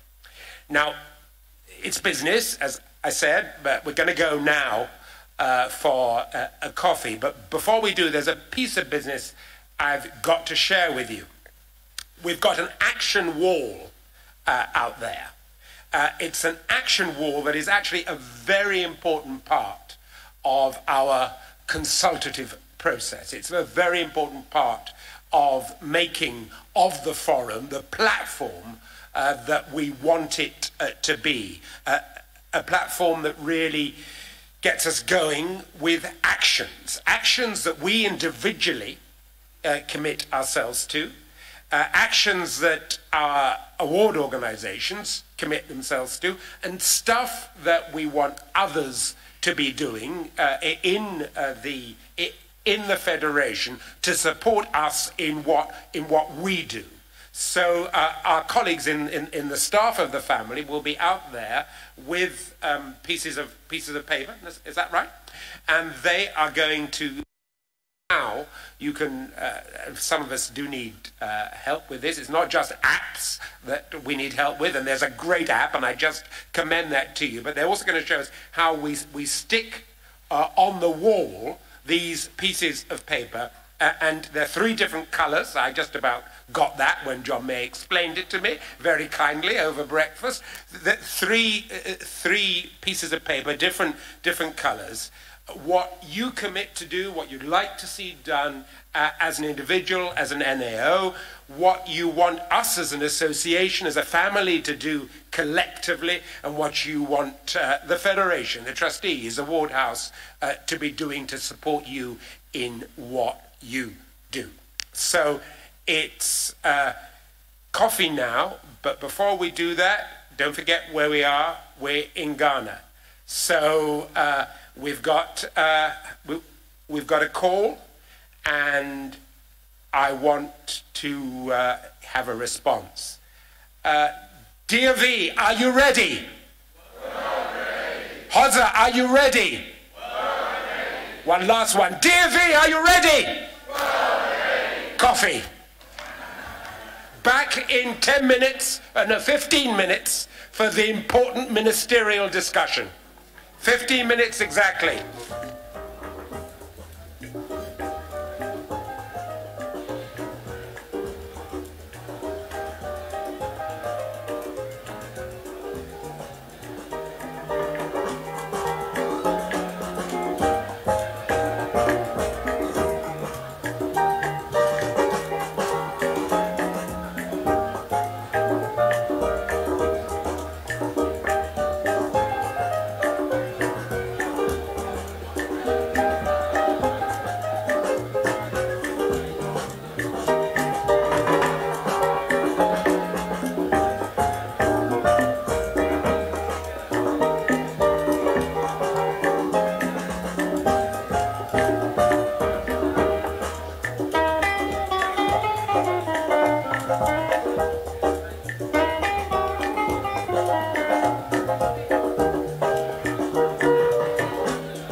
Six,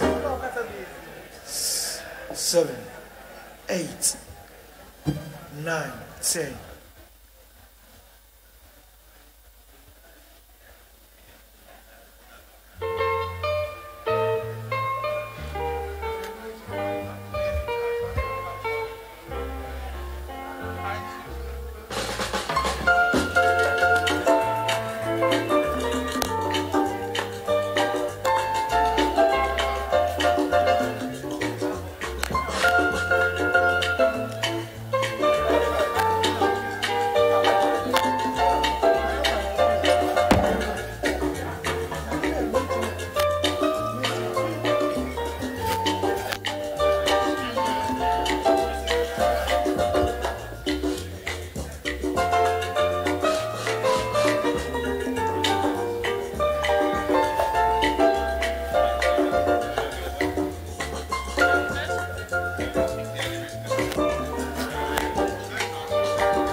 1, 2.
1, 2, 3, 4, 5, 6, 8, 9, 10, 11, 12, 1, 2.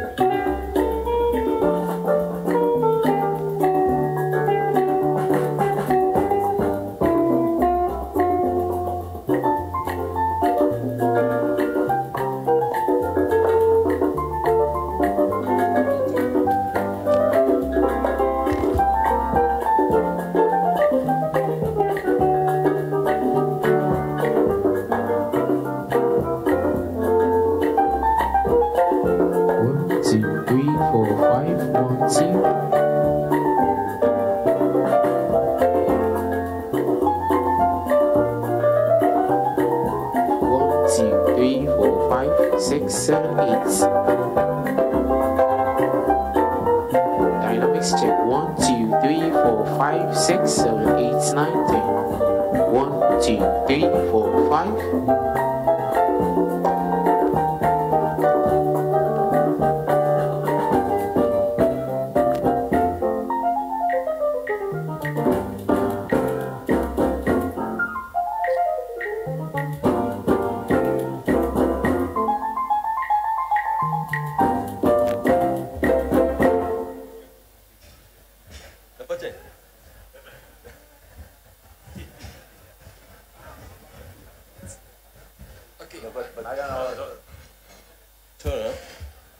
Tak?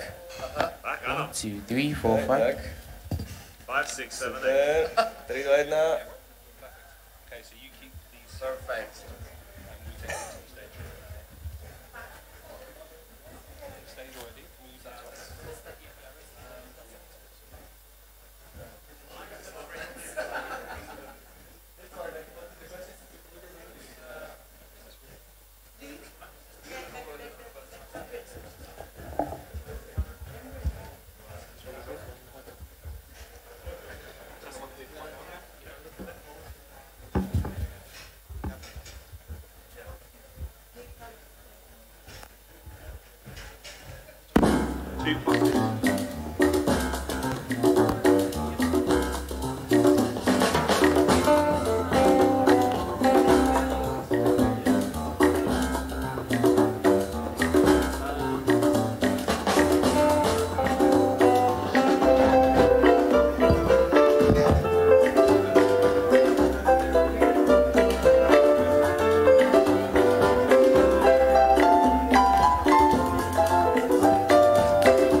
Ladies and gentlemen, if you could please make your way back into the room and find your seats.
So do I just...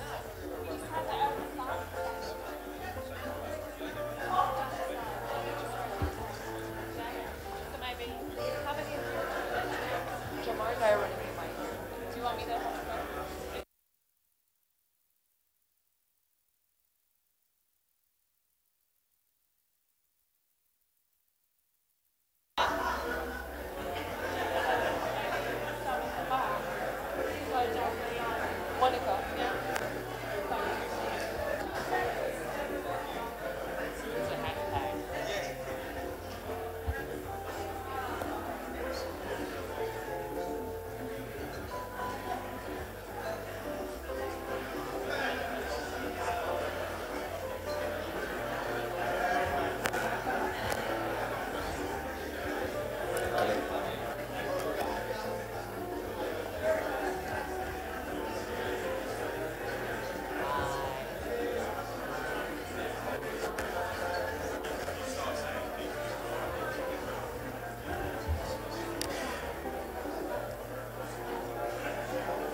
My dear friends, could we please enter and find our seats as we will be commencing now?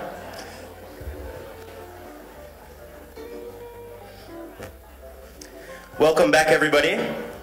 I hope we're all feeling well energized and caffeinated after that coffee break, because we have some exciting things to come. So if you could please take your seats.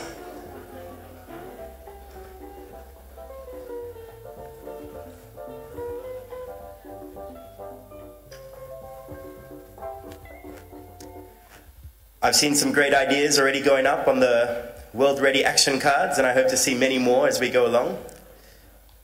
Over the next few days, we'll be looking at these and seeing how we can improve.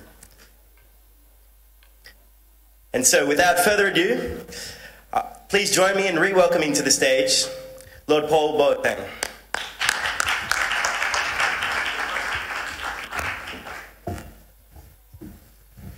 Good, back to business. I hope you're feeling suitably refreshed. I hope you're feeling suitably refreshed. Great. Now, just to give you a sense of what we're going to be going into now, you've heard this morning from the President, from the Head of State. You know, we are fortunate in the engagement, the active engagement and involvement of heads of state in terms of the award. Its genesis, after all, lies in our founder at the very pinnacle of the state in the United Kingdom. And we continue to rely, as Lady Justice Mary indicated, we continue to rely on the active support of heads of state throughout the world in the award family. But we've also sensed, haven't we, in the contributions we have had from civil society, from the young people themselves, the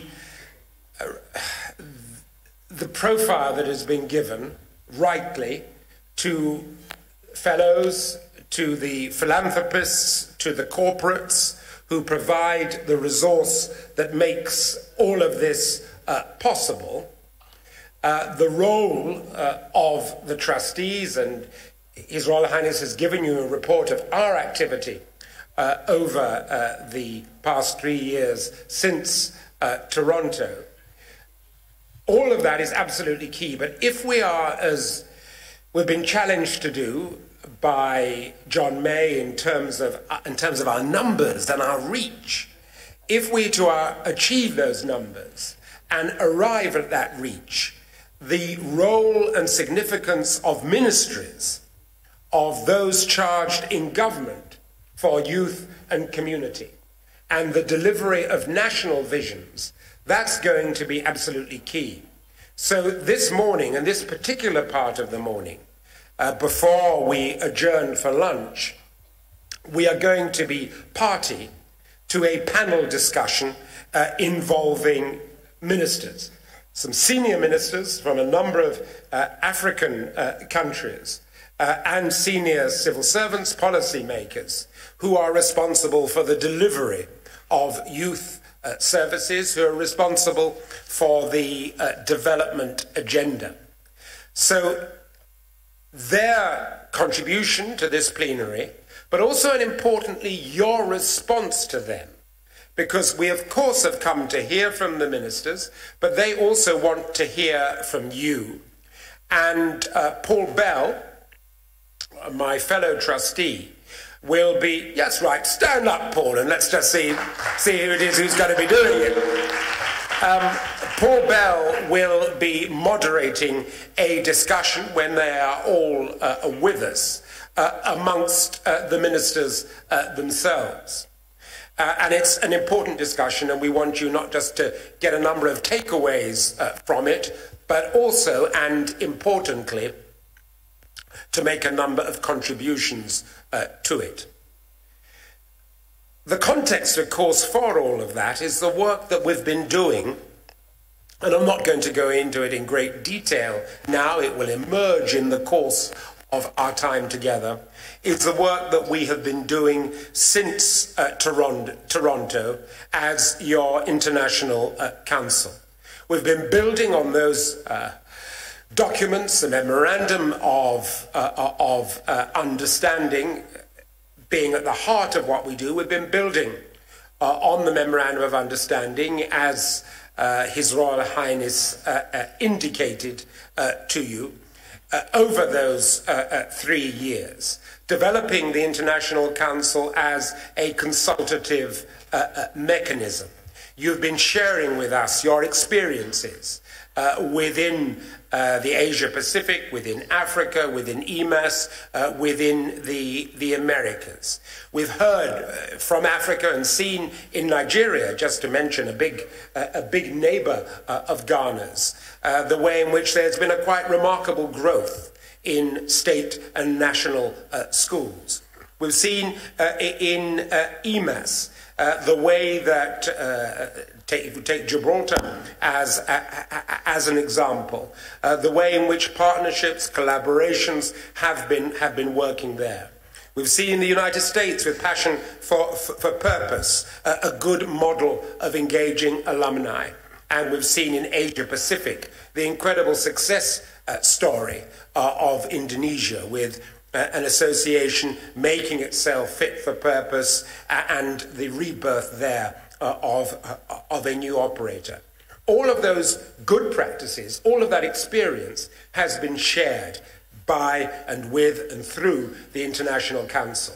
It's been the sounding board that we would expect it to be. It's been a place where there's been frank discussion and frank feedback. It's been a place in which, as John May indicated, we have had to wrestle with some fairly thorny issues. But we are now in a good place. We have bedded down that constitution. And now it's just so important that we begin to build the relationships with government, with those charged with responsibility for delivering government policy, which we are now going to explore. So I'm going to invite Paul Bell to join us. I'm going to invite the Honourable Minister, Dr. Dlamini Zuma, to join us as Minister in the Presidency for Planning, Monitoring and Evaluation. So let's give them a big round of applause. I'm going to ask the other participants, Mr. Isifu, Dr. Morfor, Joan Visa, if they would all come up, all important players in terms of policy delivery and delivery, whether within government or indeed within civil society institutions. So if you'd like to come up, please, and take your place.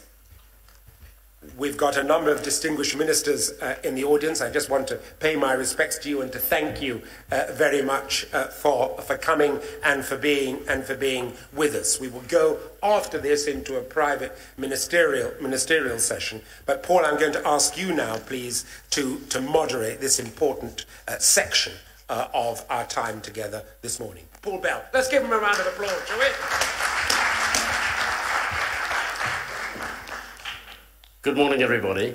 Well, this is the unscripted part, but I think the message is clear. Non-formal education is fundamental to our own mandate as a charity, as a worldwide charity and organization. Our relationships with government, as Paul has just pointed out, are critical to our ability to support the development of young people in the way that we do in many of the more than 130 countries in which we operate. It's also true, and I say this, I think one must be cautious and at the same time optimistic, because everybody understands that across this continent education is an absolute priority for authorities at every level. And yet, it is also no more than a truism, I think, to say that resources on this continent are always stretched. And that means that there is always a degree of struggle, if you like, to provide the level of service and support to young people, especially in formal education, that we would wish. This obviously means that non-formal education plays an even more critical role. We have with us, as you can see, both a Minister of State in Dr. Nkosazana Dlamini Zuma. She is Minister in the Presidency for Planning, Monitoring and Evaluation. She has been a member of the South African Cabinet, other than the period in which she served as Chairman of the African Union. In every cabinet since President Mandela took office in 1994.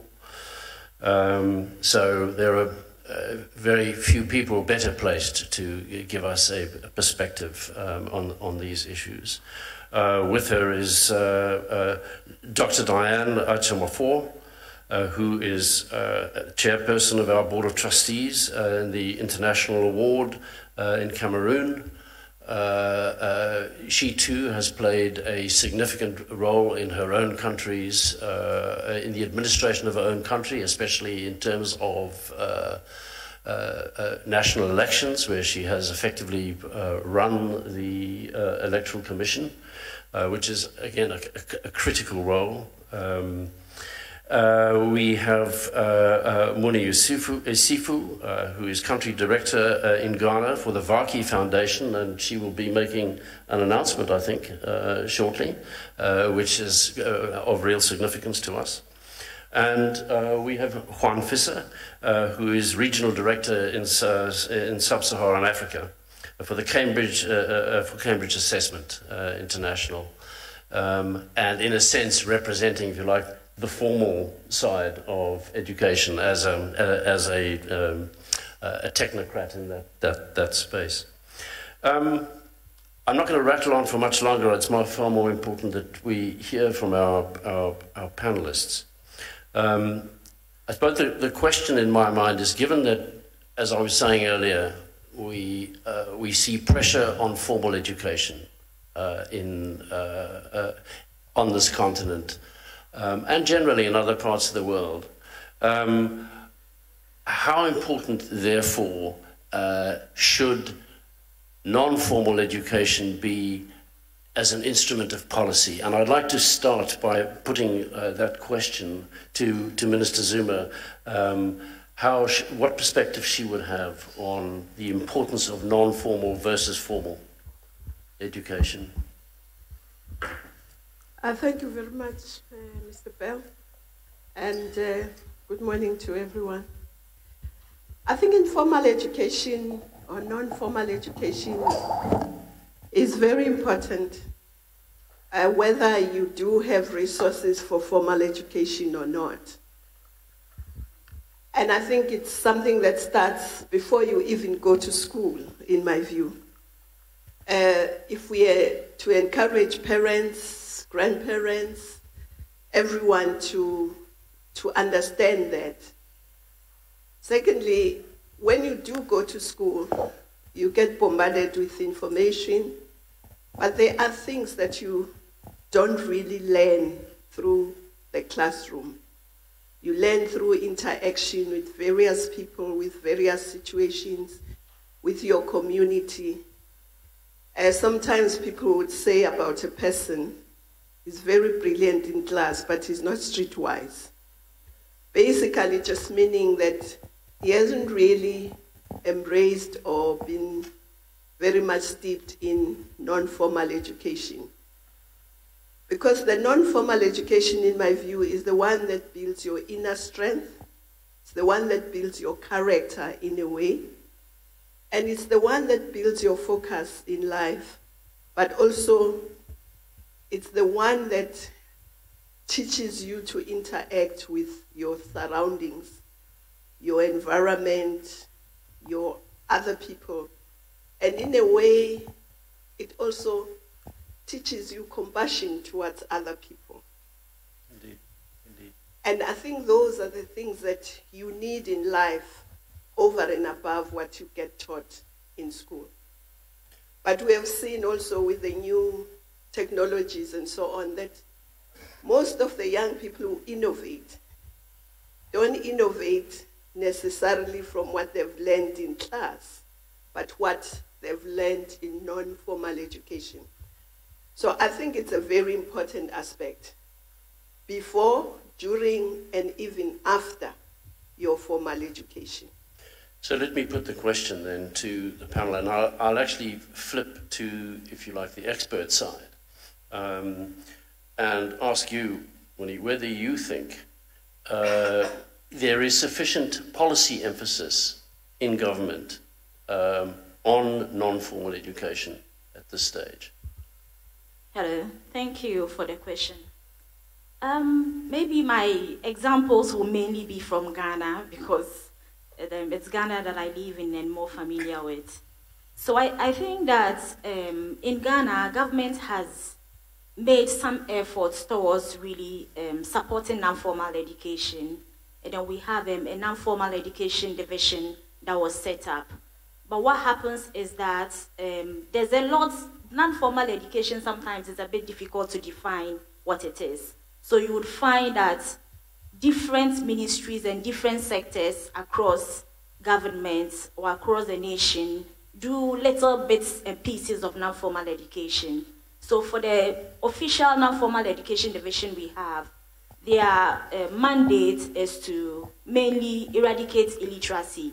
So their focus has so much been on illiteracy and supporting numeracy skills, which makes it sometimes look like the other skills are not important, but there's a lot more under non-formal education. So in terms of policy, I think there's a lot of attention on non-formal education now, and the government is trying to really even restructure the non-formal education division in Ghana to turn it into an agency and then resource it better and also define its scope, to give it a better scope to enable it to really implement government policy in the area of non-formal education. Dr. Diane, you've been involved with the award in Cameroon for many years now. Are you confident of your own government's commitment? Maybe that's a tough question to put, but this is about perceptions of whether more needs to be done and what indeed do we need to be demonstrating to government to be able to make the case for non-formal education? I believe government is already committed, including mine. It takes various forms. In most schools, universities, secondary schools, they have clubs and associations that are run by volunteers and basically carry out various activities. You could have the Herb Club, the UN Club, Farmers Club, and this is non-formal education. But you also have structured and non-structured non-formal education. The Honorable Minister spoke a lot about non-structured formal education, where you pick up things. But more and more now, we are realizing that with modern technology, with the apps, within this digital world, the young people, excuse me, are growing up in a world very different from the one we knew growing up. When we grew up, you had friends in school, in church, the neighborhood, and the family. And it was your acquaintances were in some sort of a safe environment. Some of the things that young people do today, which are what suffer from, which are what does building character and so forth. In those days, the family was there. They encouraged you. In the neighborhood, they knew who the bullies were. They called them to order. They spoke to their parents. And everybody was everybody's keeper to a certain degree. In church, the pastor or the priest will talk to you. But nowadays, young people spend their time on their phones, one-to-one, with thousands of followers, most of which are strangers. They don't know them. And they are really artificial, superficial friends. And these are the people who judge them, who affect their lives. And this is now what we are beginning to look at in the award, and that's why the whole digital age, the award embracing digital technology and so forth is very important. Because the award I consider a structured non-formal education with set goals, methodology on how to achieve this. But, and most of the volunteers are young people also, which helps. And we need more of this, particularly young people whom, as somebody mentioned, have developed apps. What we are now trying to do in Cameroon is get these young people, assisting young people. Because when it comes from parents and teachers, they just think we are old folks who don't know anything. And so you're telling them to be careful about the internet, but what do you know? You know nothing. But when it's within their own circles, it helps. Particularly so as with professional parents, you're away. So even meal times are spent on the phone. Yes. I have a very simple example. When my children were in school, I went to England, took my daughter out to lunch. And then my phone just kept going. And when I looked at it, almost all the young people I knew in England were sending me greetings. And some from home, whom I'm not told I was traveling, were sending me shopping lists. So I said to my daughter, what do you do? Announce over the BBC World Service I was in England? She goes, no, I just posted having a lovely lunch with my mother. So let me flip for a moment to the formal side and bring one in at this stage. I mean, I think about my own childhood, and I wouldn't swap it for the world relative to what I've seen my own kids go through and the kinds of pressures that they face today. Curiously, I think our generation may be sympathetic towards our children in a way perhaps that our parents weren't particularly sympathetic towards us. So something has changed, I think, in the way we perceive of what it is to be a young person. I think we're all accepting that the complexity of life at the pace, the confusion of it all, can really feel quite overwhelming. And then indeed, and we'll hear more from one of our other speakers later today, there's a great deal of psychological pressure now on young people that is increasingly worrying. So let's bring this into the formal sector. Given that so much emphasis, certainly if I think about the UK, for example, which I know best at the moment, so much emphasis is placed on academic achievement, and the bar just seems to be higher and higher. How do we, where does non-formal education then fit in alongside that? Is there a link? Here's my question to you. Is there a link between academic performance and participation in non-formal education? Thanks for the question, Paul. Very interesting one, especially maybe just to give a little bit of background. Cambridge Assessment is a non-teaching department of the University. We are essentially an exams board. We've recently changed our name. It used to be Cambridge International Examinations. We possibly better known by that title. Coming back to the question, I think it's an absolute essential part of it, because studying and learning is a continuum. You have both the formative side as well as the summative end of it. Summative's the relatively easy part because it's an exam that people take, provided it's correct and the results are made.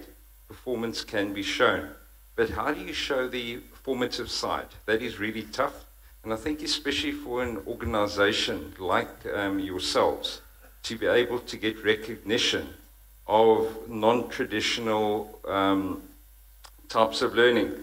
At Cambridge, because we don't have slides, like His Royal Highness also brought a brochure, we have now introduced a new program called Global Perspectives. Now, Global Perspectives is cross-curricular. It's completed at schools by a group of learners. At the end of it, there's a project. So what underlies it is communication and being able to work in those type of teams, which are fantastic skills that they can take into university. The challenge we have currently with departments of education and universities is to get that recognized for acceptance for a learner into university, because it's seen as part of a team effort.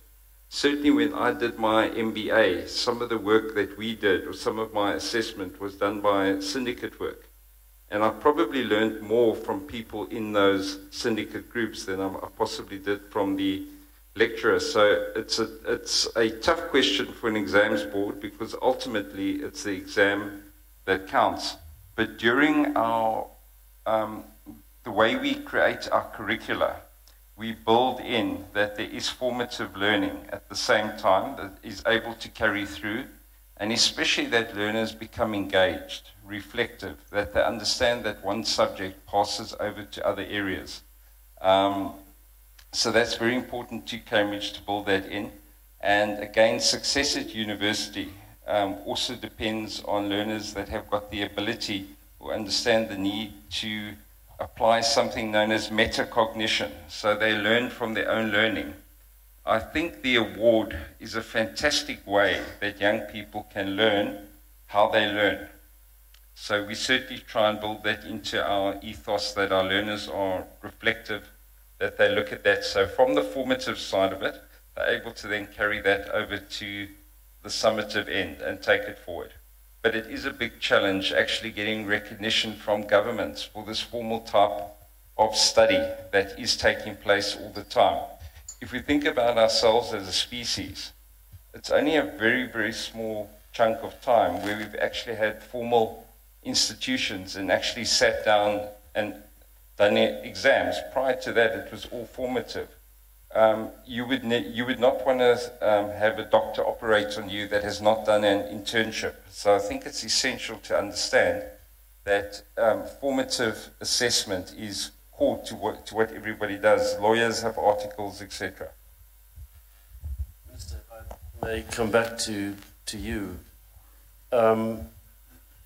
If you consider what you know of the education context in South Africa now, are you satisfied with the emphasis that is being placed on non-formal education? How, in your view, might participation be increased in your country in non-formal education? Thank you. I don't think I would say I'm satisfied. I think we can do a lot more.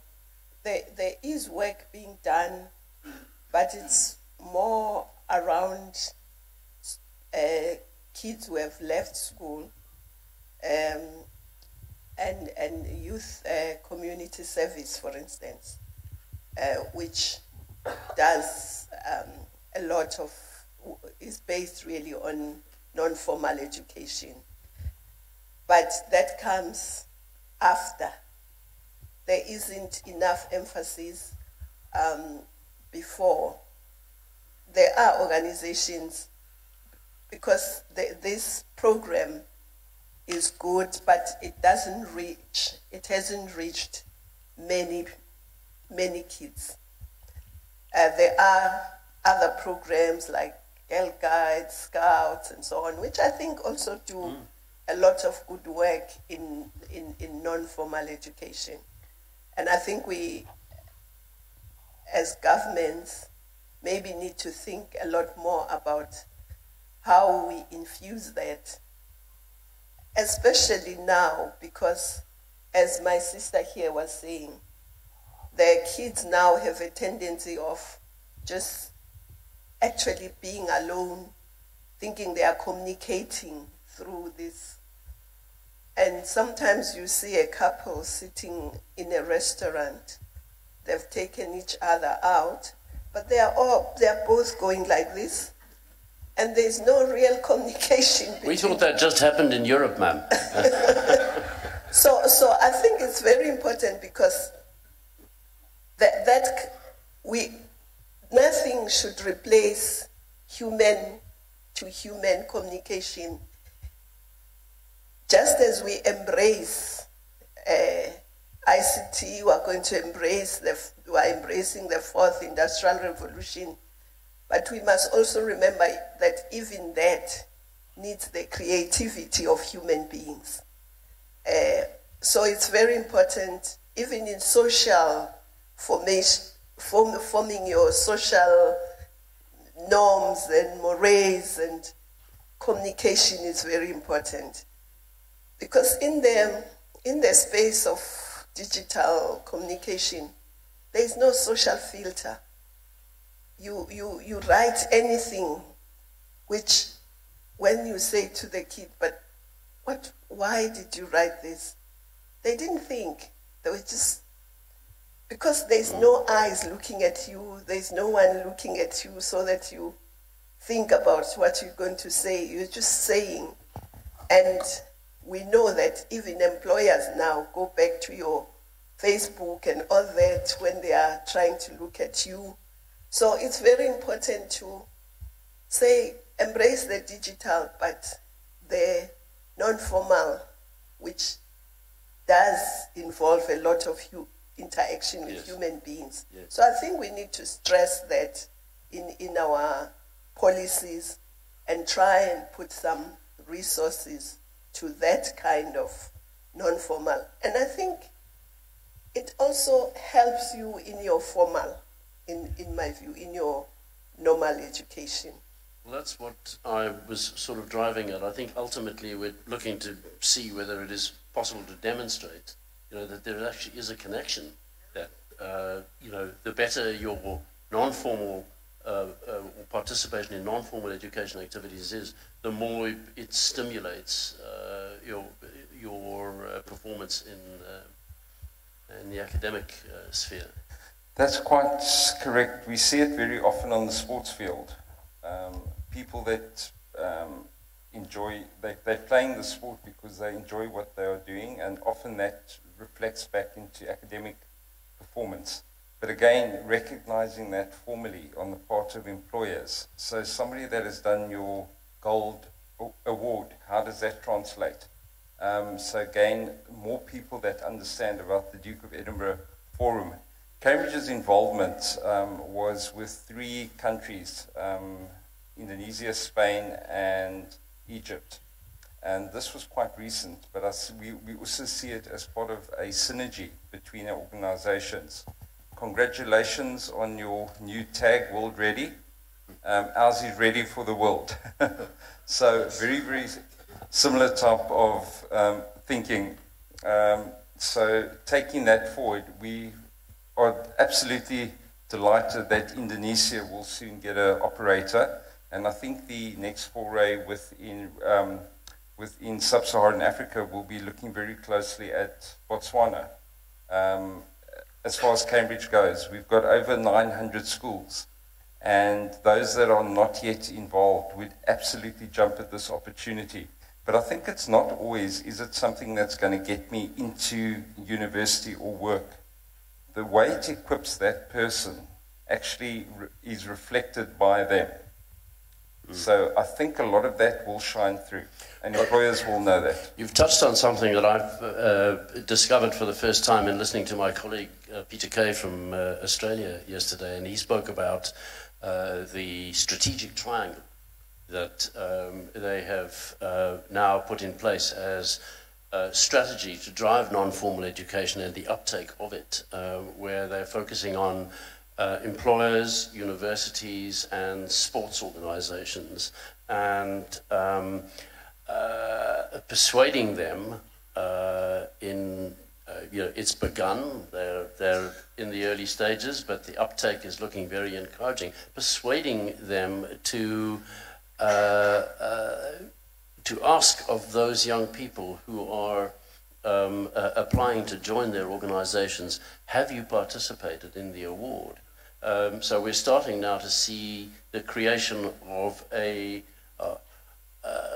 form of a positive pressure for young people to be involved in non-formal education. Let me come up. Yes, ma'am. Sorry. Just on that point, I find the Duke of Edinburgh Award, like most informal education, complements and supports education.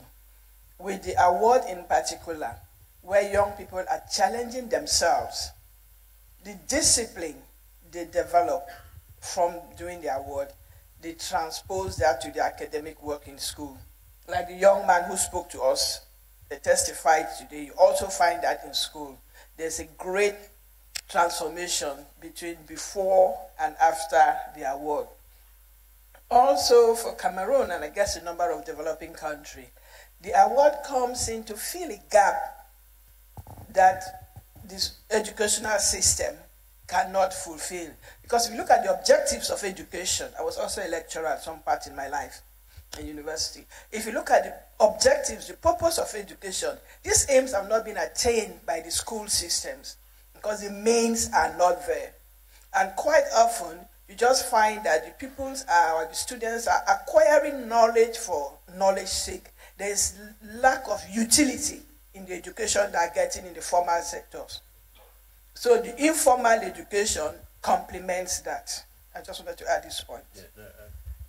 In fact, just at work, I've worked with many people, many young people.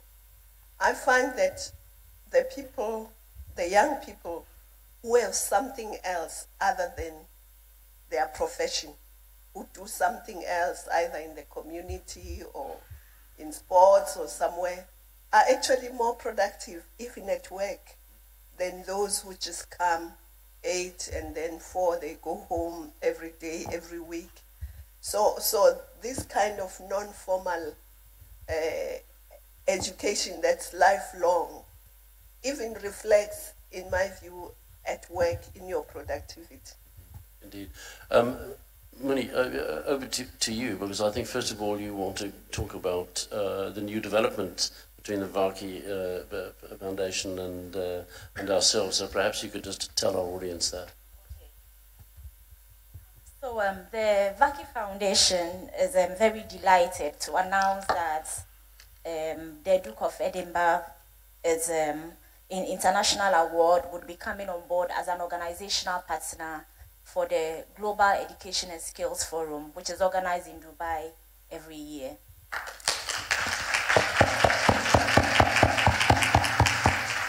So since the Global Education Skills Forum was founded since it started in 2013 in Dubai, it has grown to become one of the very preeminent forums in the world, where world leaders are brought together to discuss education each year and look at how to fundamentally change or shaping the global landscape of education in the world. Every year the conference adopts a different team to help guide the discussion and frame the debate. Next year's forum would focus on the future of change-making itself, how a new generation of leaders, thinkers, entrepreneurs are reshaping the way in which positive change happens in the world. We are very pleased to be partnering in this way, and we are hoping that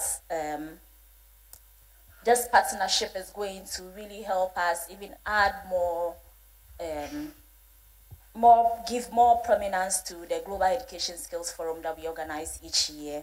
And we are especially pleased to be welcoming His Royal Highness, the Duke of Wessex, Chair of Trustees, to the Duke of Edinburgh's International Award to the forum as a guest of honor next year, 2019.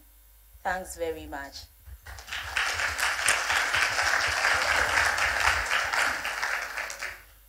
So just to build on what Honorable Minister and our other trustees here mentioned earlier on, at Vaki Foundation we run a project where we work with the youth, mainly people in the primary school and the junior high school. In Ghana we call that basic school. So what we have realized is that there's a very strong link between non-formal education and then formal education. And we are currently using very rigorous research methods to study this and then to be able to even establish the linkage more formally. What we have realized is when you give these children some form of, provide non-formal education to them, it helps them in their academic performance in school. So we are supporting them in both literacy, numeracy, and then we run school clubs where they are taught skills, including financial literacy skills, even choosing a career, how to set goals in life, reproductive health. So they go through all these things, and also topics around gender. So we realize that most of the girls especially who attend our after-school sessions, when they come into the regular classroom, performance tend to improve because they become more confident now. They're able to take up more leadership positions. They're able to focus a little more better than previously because they know the essence of education now, and that is really helping. I think what needs to be done is to see how we can really mainstream formal education, non-formal education, into the formal setting, because it looks like we are having to learn a lot more outside the formal system than the formal system. So it will really help children and also the educators if parts of the non-formal is mainstreamed.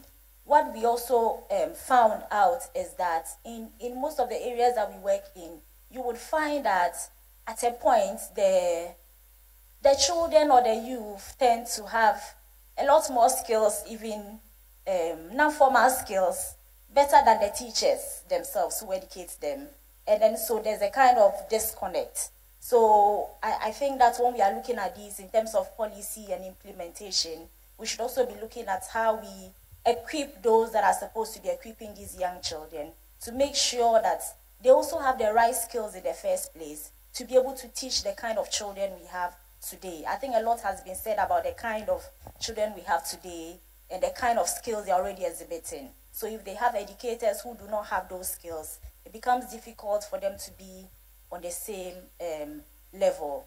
So I think that even measuring, properly defining what non-formal education or life skills is, and finding ways of measuring it is also one way forward, because it really helps us to know exactly what skills we want to focus on and which ones we really want to mainstream into formal education.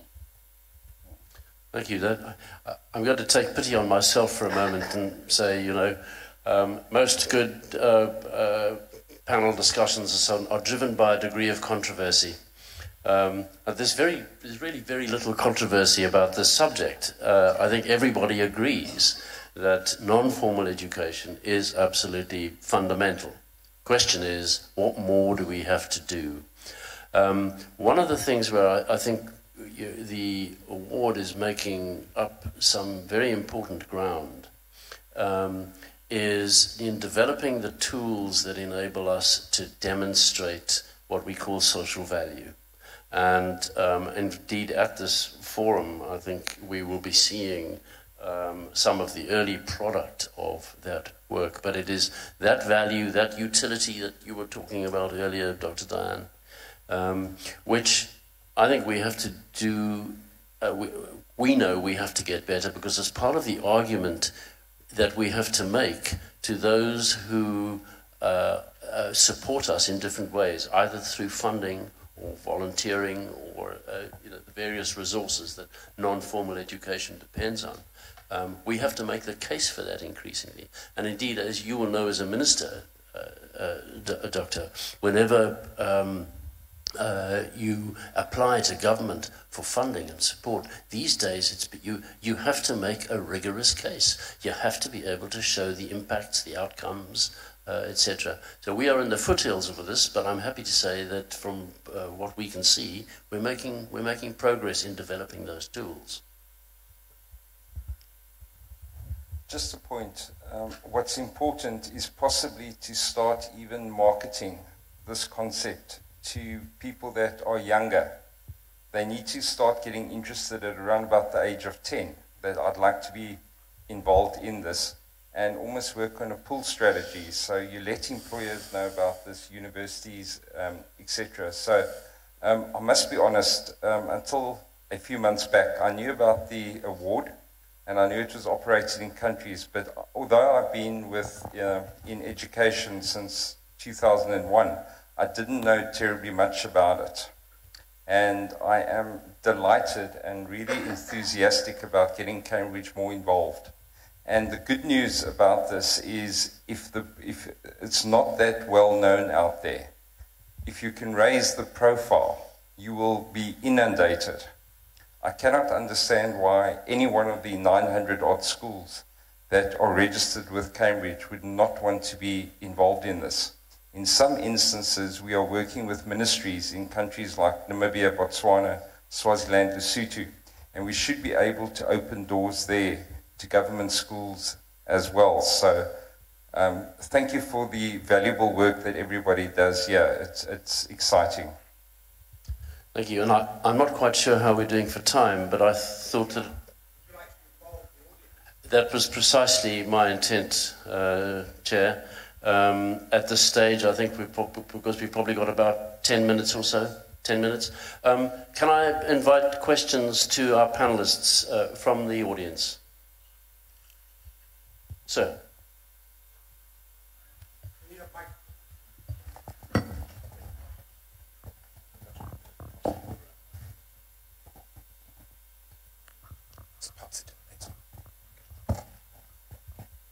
I come at this from a slightly different perspective because my background is as a doctor.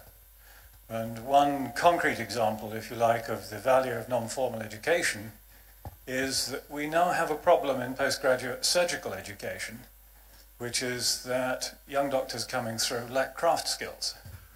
They are nowhere near as good as they were in the past at doing simple things like cutting and sewing, and they are having to be taught them again.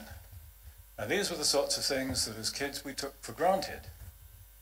I will give you another example. I spent 12 years of my life working with a wonderful charity in the United Kingdom called the Royal National Lifeboat Institution. And one of the real problems that we had with new lifeboatmen coming in was lack of three-dimensional skills. They were actually absolutely wizard at handling the navigation systems and the communications and all the rest of it. But their sense of danger, their sense of danger of proximity, their ability to move about the boat safely was very compromised in comparison with previous generations. And I think the final point that I would make, and it is an aspect of non-formal education, because non-formal education also involves things like exercise and looking at other areas, which is partly relaxing for the brain. One of the big issues that we have, particularly with young people, is sleep. Sleep is a real elephant in the room when it comes to the whole business of learning. Sometimes for very subtle physiological reasons, like the color of light that's emitted by screens. But it's this business of getting people to understand regularity in our life, balance in our life. It's not just academe. And I would like to leave you with one thought, because what you're actually trying to do here is you're trying to change minds. But at the same time as you're trying to change minds, you are actually physically trying to change brains. And it's very important, and it's very important to understand some of the physiology underneath that. Thank you.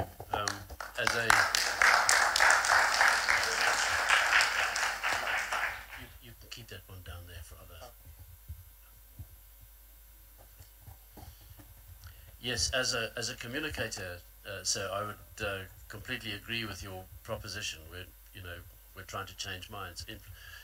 Everything, so much of what we do actually is, a vast influence program. But yeah, you've touched on a point, I think, about risk and the degree of risk to which young people are prepared to expose themselves today, or at least parents are ready to allow their children to be exposed to. I taught myself to swim in a public swimming pool. My parents were nowhere in sight. I was 8, and I just wandered along. It was okay, and I survived. We wouldn't dream, sorry for you, as we say, yes, I survived, but we wouldn't dream of doing that today. And I wondered whether this is, I'm going to say, is it a European phenomenon or is it a global phenomenon? Are we seeing greater risk awareness around children, or regarding children around the world? And is it eroding the freedom that we need to grant it to them?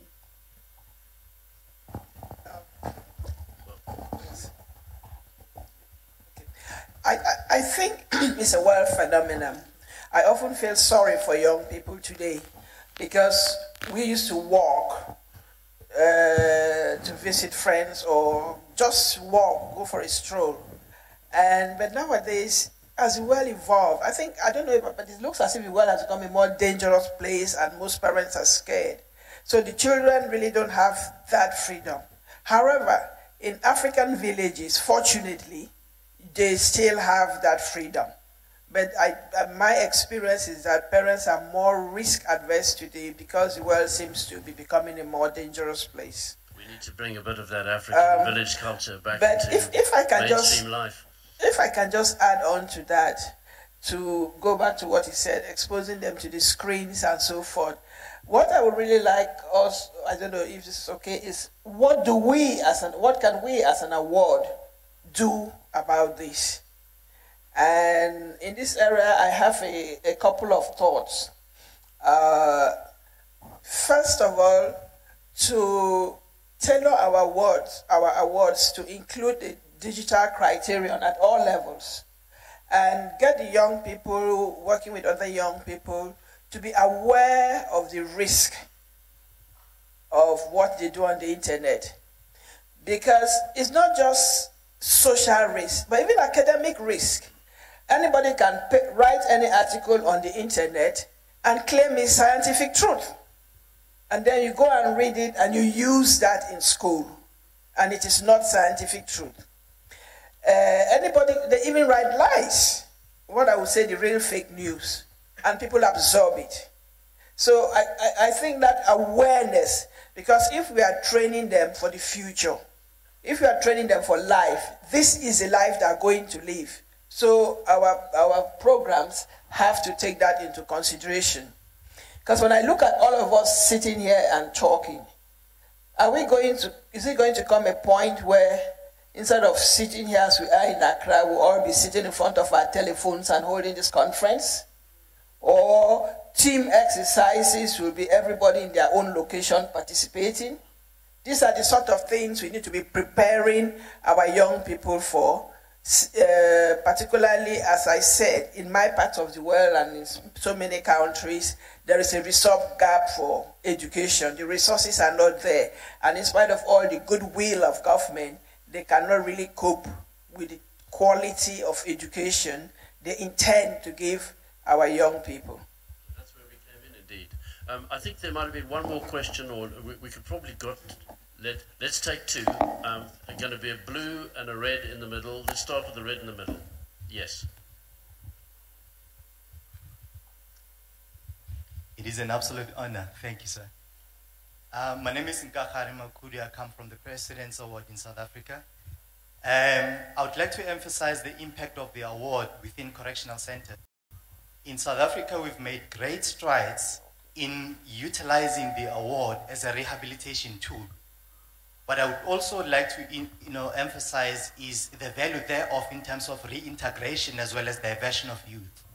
What we are currently doing in partnership with the National Youth Development Agency, as well as Transnet, which is a corporate partner, is to ensure that we capacitate young offenders in terms of entrepreneurship. A lot of young people in correctional centers are learning various skills. The only disjuncture we've established is that they are not able to utilize those skills when they leave prison. What the award program is now doing to ensure that they start establishing their own enterprises to further employ other young people within communities. The award program is amazing. That's all I wanted to say. Thank you.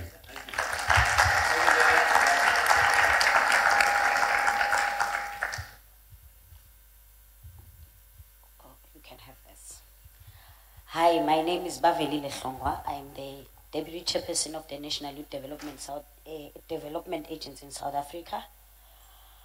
I just want to make a few comments and probably a few suggestions. As someone who's in the youth development space, I think there's few things that one has picked, and one amongst those is that youth development in all its entirety, whether socialization, whether sports, arts and culture, the activities, whether education and skills, whether it's economic participation, is a program that can't be done by governments only. And for that particular reason, I think it will remain then relevant to say the Heads of State Award Scheme could be a relevant project to then expatiate on some of the programs that governments are doing, because already governments in the African continent are doing work in youth development. And I'll speak on behalf of South Africa because I'm from South Africa. We're doing quite a lot of work, and we've been, I think, on it since 1996 when I was in high school somewhere.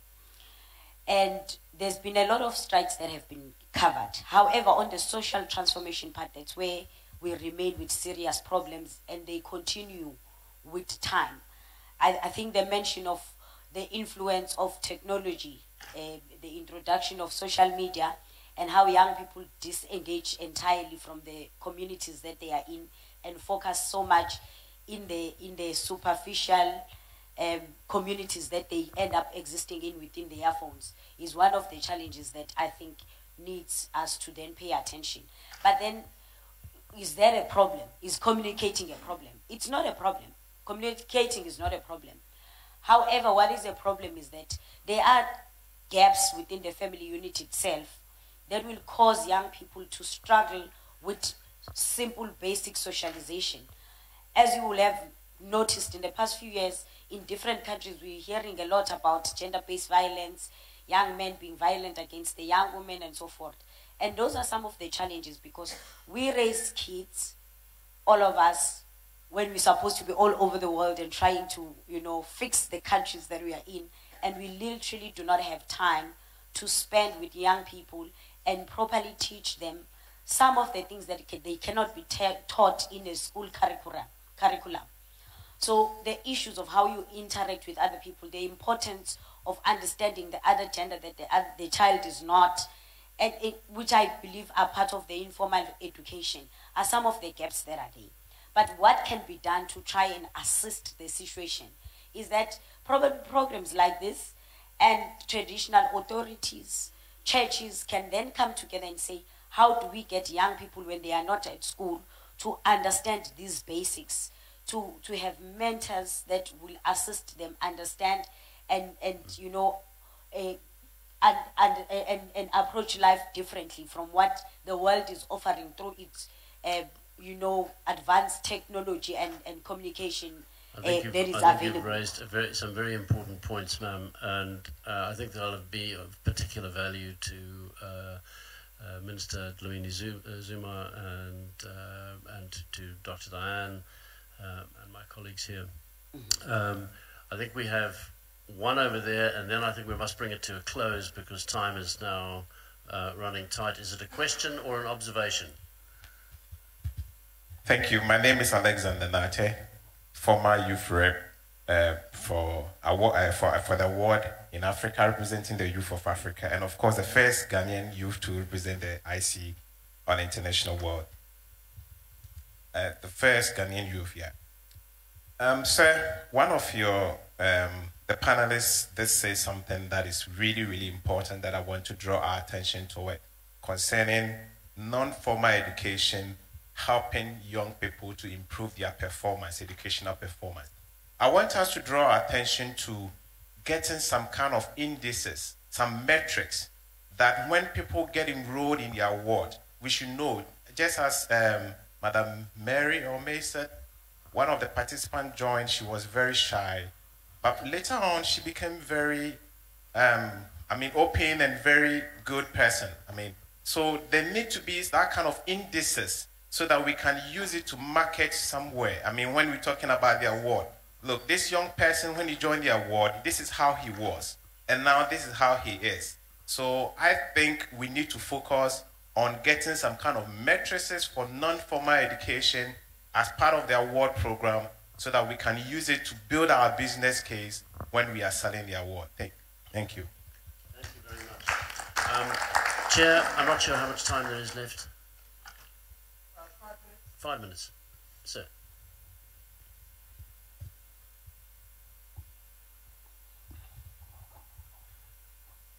Merci beaucoup. Mon problème, c'est ce qui va devenir le gros problème. Je suis Ahmed Sekou Traoré de la République de Guinée. D'abord, je suis très content d'être là aujourd'hui parce que j'ai été méritant quand j'étais au lycée. Et après, je suis devenu méritant or en 2000, en 2004. En 2010, je suis devenu maire de ma commune. Grâce à ma force de communication et ce que j'ai compris dans le mérite et qui m'a beaucoup motivé. Donc j'ai été maire. Je sais que c'est Dieu peut-être qui a voulu, mais le mérite a beaucoup apporté à cette formation que j'ai reçue. Et plus tard, je suis devenu député suppléant. Mais après, j'ai préféré démissionner pour revenir au mérite et continuer le mérite. Par rapport à ce forum, qu'est-ce que je peux dire? I have been involved in the award for quite a number of years now. I started being involved in the award in my country and then left the award at one point in time and came back and was appointed as a national director. So I have a lot of things to say about the award, starting with one. J'ai été maire, mais après le mérite.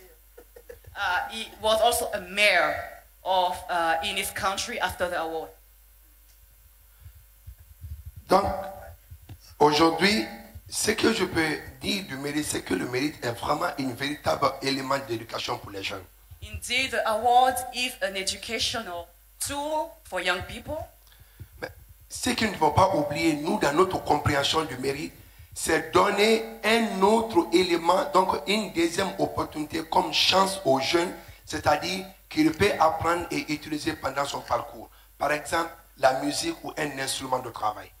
We have noticed and we embrace the fact that the award has helped shape the young people in different ways through music and other working elements. Georges Popon-Ouya n'a pas beaucoup étudié, mais grâce An au example football, is George Woyan, who did not go far with his studies, mais il a fait le football, and he did football.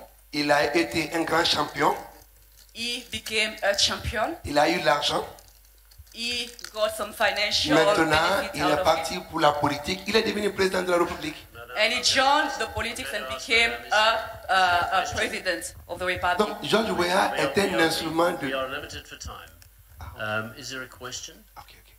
Donc, ma dernière question est que My last question is that Madame l'ex-représentante, Madame le ministre, l'ex-représentante de l'Union africaine, Madame Zumba, est-ce qu'elle pouvait nous aider à ce que les chefs d'État africains, qui sont surtout au côté francophone, comprennent mieux le mérite en acceptant comme ils sont en train d'avancer dans les pays anglophones? Merci.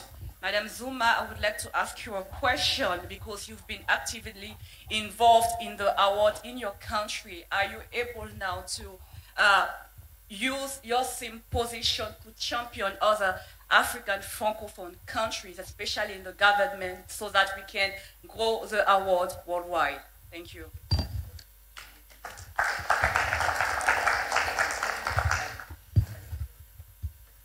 Big questions, Minister. But you are where I wanted to end, so the floor is yours. Thank you. I think, yes, of course, wherever I have influence, I would be very willing to, and I will do it, influence heads of state, ministers, whoever, about non-informal education, but with a specific example of the award. Because I think for me it's a very important subject, and it doesn't have to be because I'm a minister. In my community, everywhere, non-informal education is critical. But I also just wanted to comment on the question you had asked about whether the world is becoming unsafe for kids. To some extent it is, especially in urban areas. I would agree with Ed, because we see child trafficking. So if you are a parent or a grandparent and you learn about child trafficking, of course you won't let your child just go on their own. And if something happens to the child, the community is very quick to say, what kind of a parent are you? Why did you let the child go alone? Whereas in those days, we all went alone everywhere, and there wasn't that danger. In the rural areas, it's less so. In part because people in the community still know who is who. If a child is going, they would know that this is so-and-so's child, which we've somehow lost in the urban areas. So I think, yes, the world is becoming a bit unsafe.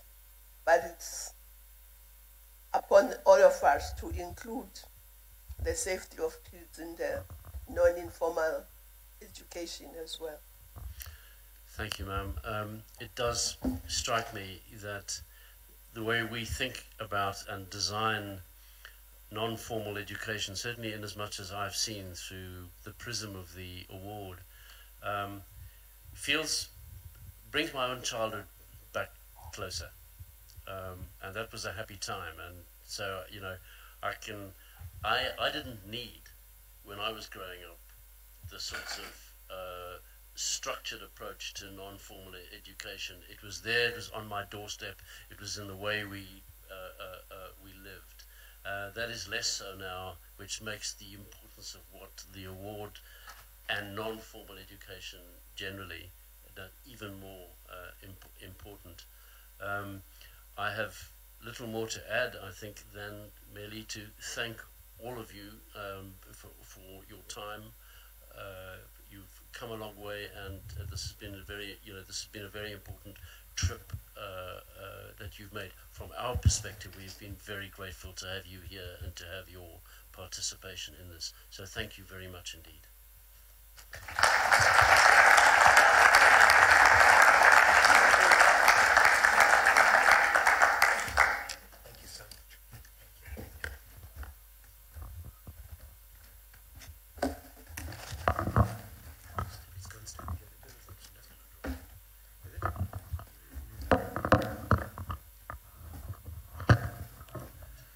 I do feel that we've been very privileged in listening in and in instances participating in such a rich and textured conversation. So let's give them a big round of applause.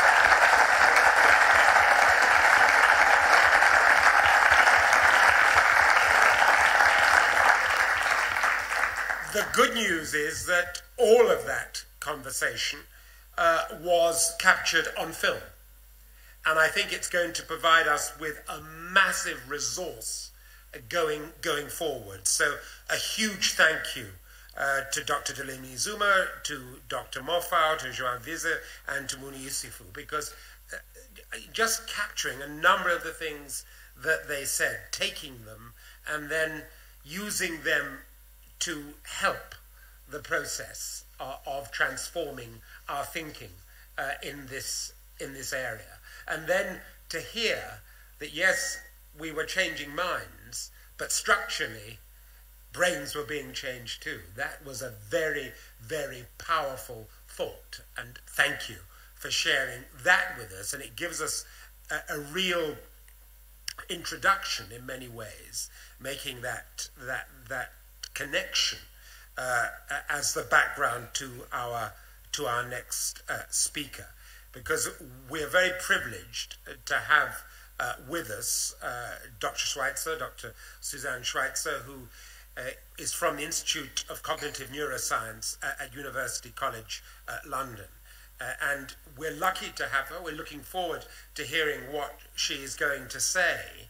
And again, it reflects a development on our journey in which we are able to draw upon research. We're able to draw on the contribution of academia to the development of policy in a way that enriches the award and our capacity to make a difference. So without further ado, I'm going to ask Dr. Schweitzer, please, to join us. Dr. Susan Schweitzer, let's give her a big round of applause.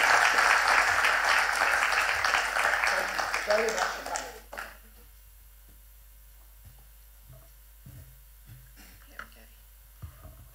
So I might not be sticking to exact protocol because it wasn't sent to the ivory towers of us scientists, so apologies in advance. I need to welcome Your Royal Highness and the esteemed ministers, and you all, ladies and gentlemen, thank you for having me here today. I'll be talking to you about adolescence. I work as a cognitive neuroscientist and psychologist at the Institute of Neuroscience. And there I work in a group that studies adolescence as a time period. In particular, we're looking at adolescent cognitive development and how their brains develop, how their social interactions develop, and how their mental health changes over time. For some for the good, some less so. And so what I would like to do when I was thinking about when I was thinking about talking to you today, I thought, why not shape the talk around the award, around each of the components of the award, and have a little think with you about what does science say about whether it might be a good idea to engage in each of these components during adolescence specifically, whereby we can think of adolescence as ranging from the start of puberty around the age of 10 until sort of the early 20s. So let me start with physical recreation. Physical recreation in adolescence, unsurprisingly, has impact on physical health in later life. This is data from over 700,000 participants. And what you see here is that those who were fit in adolescence were much less likely in the 35 years during which they were followed up to have a heart attack, whereas those who were more unfit became more and more likely to have a heart attack in the 35 years that followed their physical assessment in adolescence. So engaging in physical activity during this time period really is a good idea. But more recently, people have started to look at the association of mental health and physical exercise. And this is a study that was just published by a colleague of mine in Yale a couple of months ago. And what they did, they looked at 1.2 million participants, so pretty much sort of the size of your award awardees to date. And they looked in those people, what is the association between physical activity and mental health? And what they showed is, indeed, those who engage in more physical activity were doing better, were faring better. So for a start, it seems like a really good idea to engage in physical activity. Then let's move on to skills. Now, we already mentioned brain development, and this is a slide here from the Nobel Prize winner, Roger Sperry. And back in 1968, he said, brain development, and this was revolutionary at the time, in man extends for about 9 years. For a very long time, when I thought that brain development was pretty much complete at birth, and then, you know, through advances, they thought, well, it's actually extending throughout childhood. But definitely it was finished at the age of 9. And so there wasn't much point in learning, or possibility even to learn from a brain level, from a brain structural level. There wasn't going to be any change in the plasticity, in the structures of the brain following that time point. So why then should we continue to learn? Now, since the 1960s, we've learned a thing or two about brain development. In particular, thanks to this machine here. It might be coming up. Here we go. That's a brain scanner, an MRI scanner. And what it does, you might have been in one at some point in your life. It can scan any part of your body, but it can also let us look at the brain and at the structure of the brain. And the structures we're interested in particularly are two types of different structure. So you can see here white matter and grey matter. And they're different parts of the brain. The white, let me start with the grey matter. It's this part on the top, anyway, it's the part, if you look at the brain cell, it's the top part, so it's the body of the brain cell, whereas the white matter is the lower part of the brain cell, this long axon, and it's white because of these little blobs you see over it. The blobs are, if you like, the brain's insulation material. It's called myelin, and myelin are like fatty sheets, so they make the brain communicate more quickly. And these axons, they connect regions of the brain with one another. And so what colleagues in my lab showed was that looking at data from 4 different cohorts, so this is almost 400 people that were assessed repeatedly, so it's almost 900 scans that you see here included in this data. From childhood, you see at the bottom of the graph, you see age. From childhood, from the ages of about 5 through to young adulthood, the brain grey matter, which is the graph on the left, decreases. Now you think that's odd. They learn new skills, they get better at things, yet their brain matter decreases. Well, this is actually because these cell bodies, they decrease because we get rid of the ones we don't use. It's called pruning. So we don't use those cells, so we get rid of them. Our brain gets rid of them for us. We only use the ones, we keep the ones that are in use. And that just shows how important it is to actually engage in skill acquisition during this time. On the right, you see the other graph, and that's white matter. And that is increasing from childhood through to adolescence and into early adulthood. Now, what does that mean? The brain starts to communicate better. The regions become more connected. And so the brain becomes more efficient, if you like. But again, it's really important that relevant experiences are had in this critical time for brain plasticity. So this is exactly also what kind of more behavioral research has shown. And this type of task, if you've done an IQ test at some point, you might have seen something similar. These type of tasks we use to assess reasoning ability. And this is a sort of standard version of the task where you have this matrix and you have to say at the bottom corner on the right, which of the 4 alternatives is the correct one. And you have to deduce based on some rules. And what my colleagues showed was that when you train on this paradigm repeatedly, you get better at it. That's not so surprising.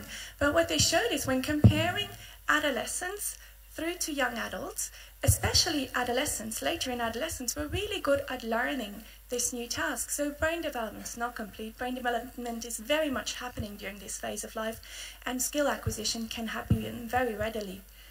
In a whole numbers of series that we've done in young people, we showed that when we start to introduce emotional material into these paradigms, you probably won't be able to read this from your seats, but these are neutral words as well as happy words and negative words. So when we reason in everyday life, we often do that within the context of emotions, and our ability to regulate our emotions have been very much shown to be associated with mental health, which is the area of research I'm particularly focusing on. And so what we see here is when we train participants using these type of tasks, including emotional information, they actually get better at their emotion regulation ability. And we've also run this study in adolescents in Iran that came across from Afghanistan as refugees, and they were suffering from post-traumatic stress disorder. And we showed that it actually helped improve their mood, getting better at emotion regulation through these type of really simple trainings that can be administered for free through online, through apps, and so forth. So again, engaging in these type of skills is really beneficial in that time period. So now let's move on to the adventurous journey and the voluntary service. This really is the social part of the award. And I was saying earlier that we define adolescence as starting with puberty and ending with the attainment of a stable adult role. And we see this in humans, but we don't just see it in humans. This social reorientation we actually see across species. So the monkey here on the left is the little monkey in childhood, early in childhood, still very much dependent on the parent, like the human child. But then as children grow through childhood, they start to venture further and further from the home, from the parent, or from the nest, from the tree. And then in adolescence, they really completely socially reorient towards their peer, be it their monkey peers or their human peers. There's really, and we've heard this from quite a lot of the speakers today, there's a real impact of the influence of other young people around them.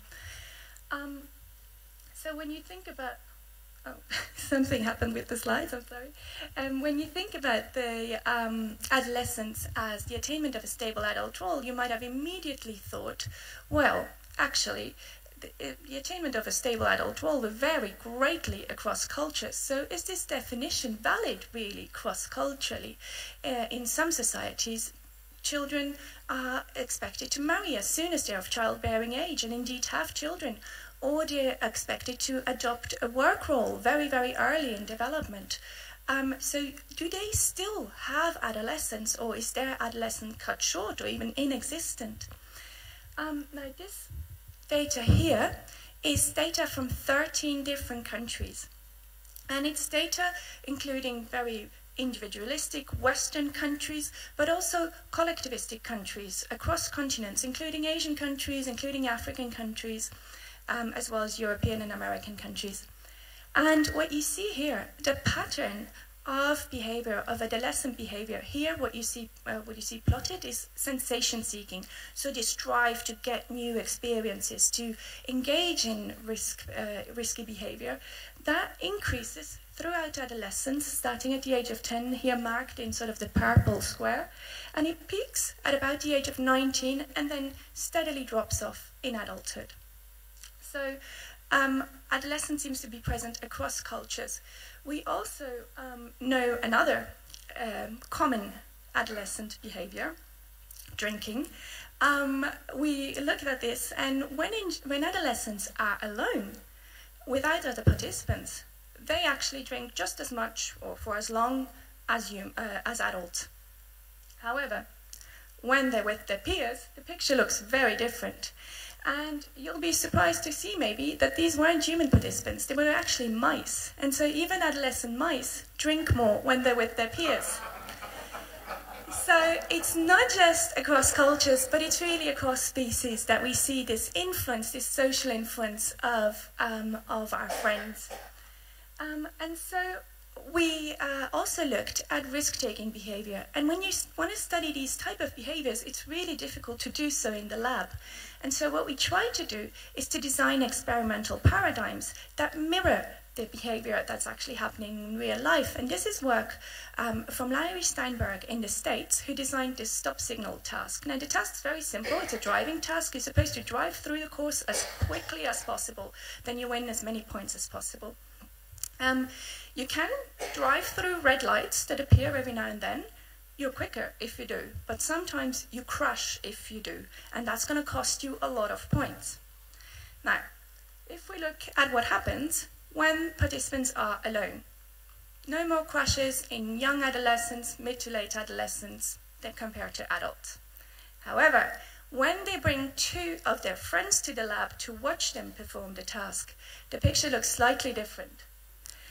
Again, the young adolescents have many more crashes, so there's really a big influence of our friends on our behavior at this time in life.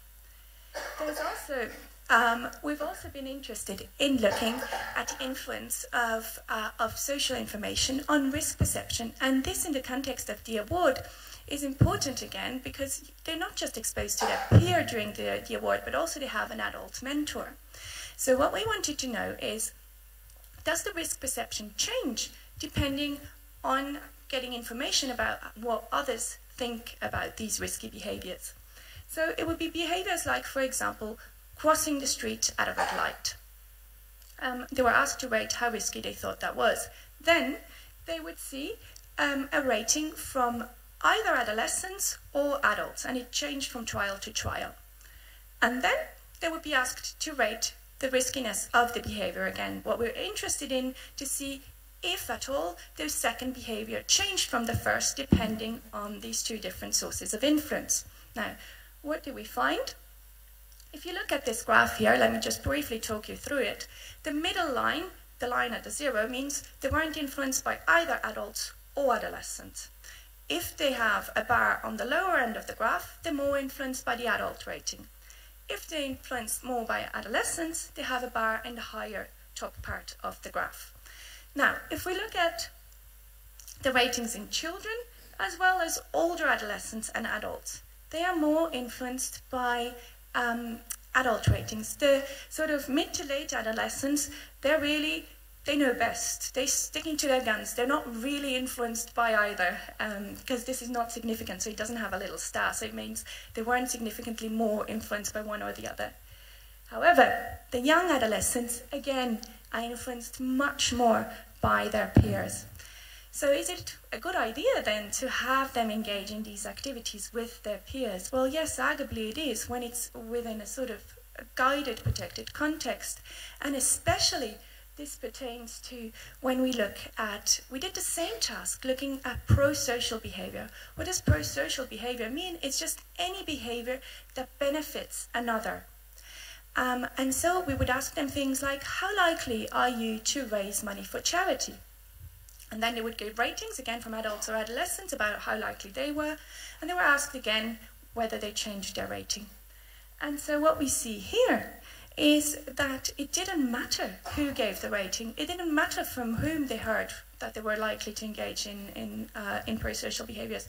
Adolescents were really influenced by hearing about others engaging in prosocial behaviour, and I think that's an important message for the award, because if they see others engaging in this voluntary service, engaging in voluntary service with others and being guided by adults in doing so, can really have potentially beneficial effects on these adolescents. Now, to finish on, what about the influence of the award, or the potential influence on mental health? Mental health is now the leading cause of life years lived in disability worldwide. It's also the leading cause, worldwide seen, it's one of the 3 leading causes of disability in young people. Importantly, adolescence is a critical period for mental health. These are all very common mental health disorders. And again, if you look at the purple bar here, you see the onset of these mental health disorders, for many of them, is during this critical adolescent period. In fact, 75% of all mental health problems will appear before someone reaches the age of 24. And for most of these problems will carry on over a lifetime, be recurring, keep appearing. So if we can do something to prevent the onset of mental health problems early on, that's really, really important. And research from my colleague Anna Laura at Cambridge, she showed that in a large sample of a couple of thousand adolescents, some of whom had experienced early childhood adversity and others hadn't. And she showed that in those who had experienced childhood adversity and were therefore at risk for future mental health problems, if they had good friendship support during adolescence, they were less likely to subsequently develop mental health problems in early adulthood. The same thing is a study that we've just had accepted for publication literally last week, where we show that actually this was an entire group of at-risk adolescents, adolescents at risk for depression in particular. And what we saw is we followed them up over a 12-month period. During this 12-month period, they would experience negative life events. Some of them did. And what we showed is that those who could draw on positive memories, who could draw on specific positive memories, they were less likely to subsequently develop mental health problems. So, and we know from separate research that one of the things that gives you the most lasting positive memories is travel, is adventure. So engaging in an adventurous journey with your peers can sort of give you positive memories for a lifetime that arguably buffers your mental health in the very long term. So I hope to have convinced you that there's good, solid scientific evidence to engage in all 4 components of the award, and that this really is a way to shape adolescence and therefore shape our future. Thank you for your attention, and also thank you to the funding bodies who've helped support this work.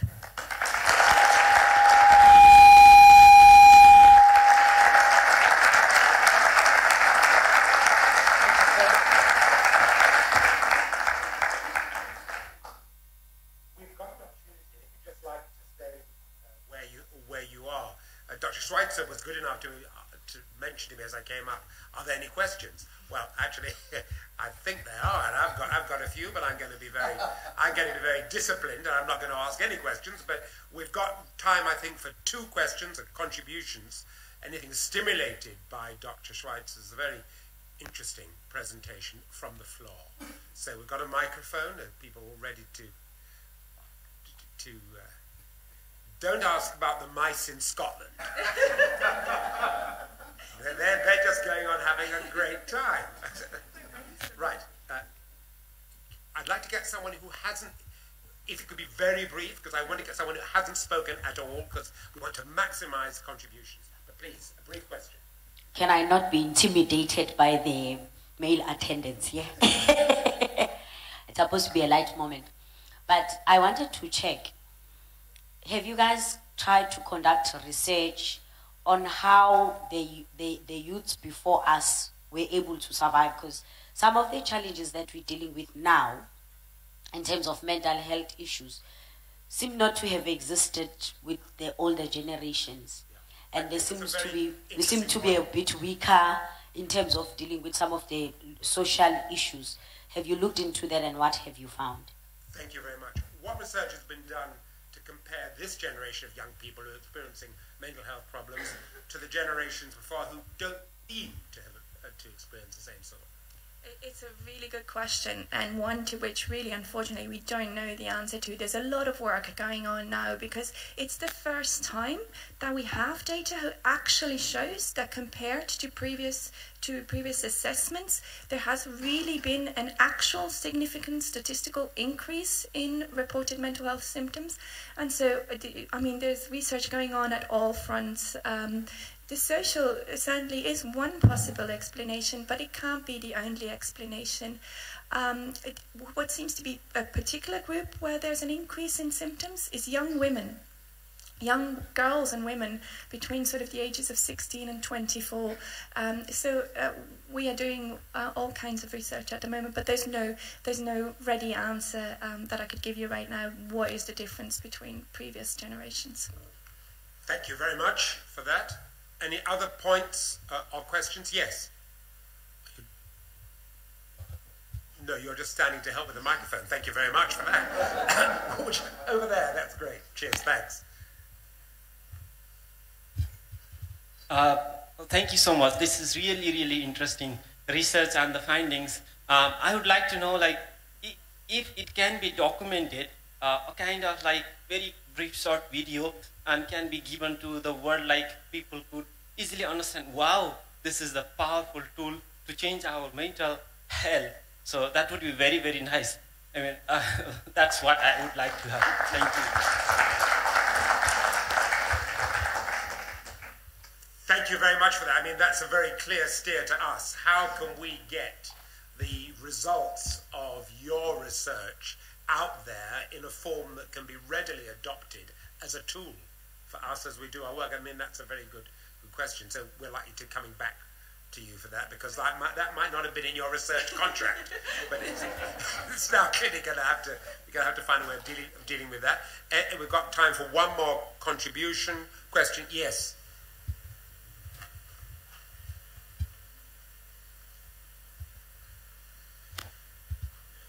Thank you. It was very interesting for me as well. My question is there data about the collaboration of the young people with his or her award leader or the other adults that are in the award? Because I believe this also kind of change and do build some kind of skills. Because these are the sections which was very interesting, but still there are some other things, and this connection is quite important as well. What about the intervention of award leaders? What impact does their working with the young people make, if any? I mean, again, that is a really interesting question. There's, of course, like the award as such has not been evaluated, so there's no one-to-one data, but there is data on collaboration and showing that collaboration so this is not my specific area of expertise, but collaborative efforts, it changes during adolescence, and moral development in particular actually has been just recently shown to develop significantly through collaborative endeavors, and that they're really shaped by, again, both other adolescents and adults, but this is with the caveat of this not being my primary area of expertise. Thank you very much. Let's give her a round of applause. Thank you.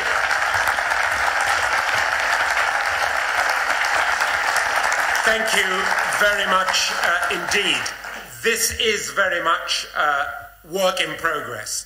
And as we build on the work you've heard about, your own contributions, your own experience will help inform that, and we're going to find ways of making sure that the research and development that the award is now seeking as part of our impactfulness, that results of that research and development are shared with you all as tools. We're now going into the second part of our day with lunch in between. A couple of points of business. Workshops, absolutely key.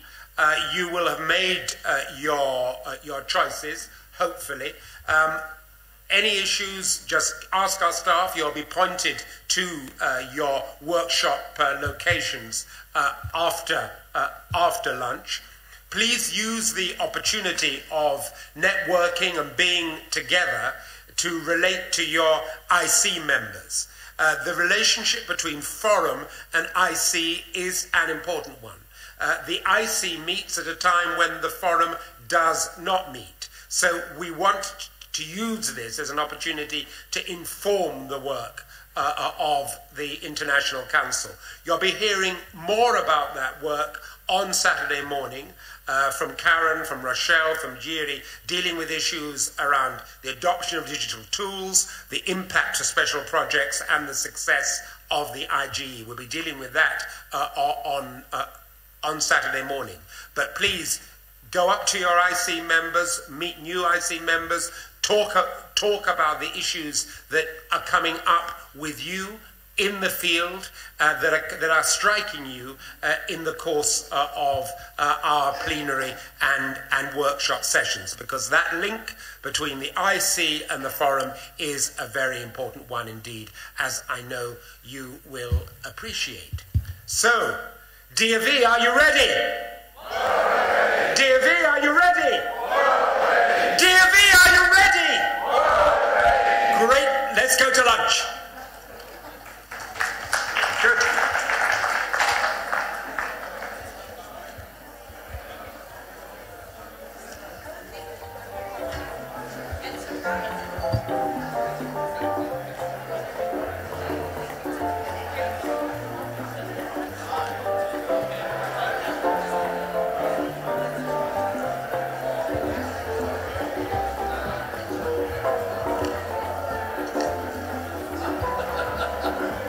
Sure.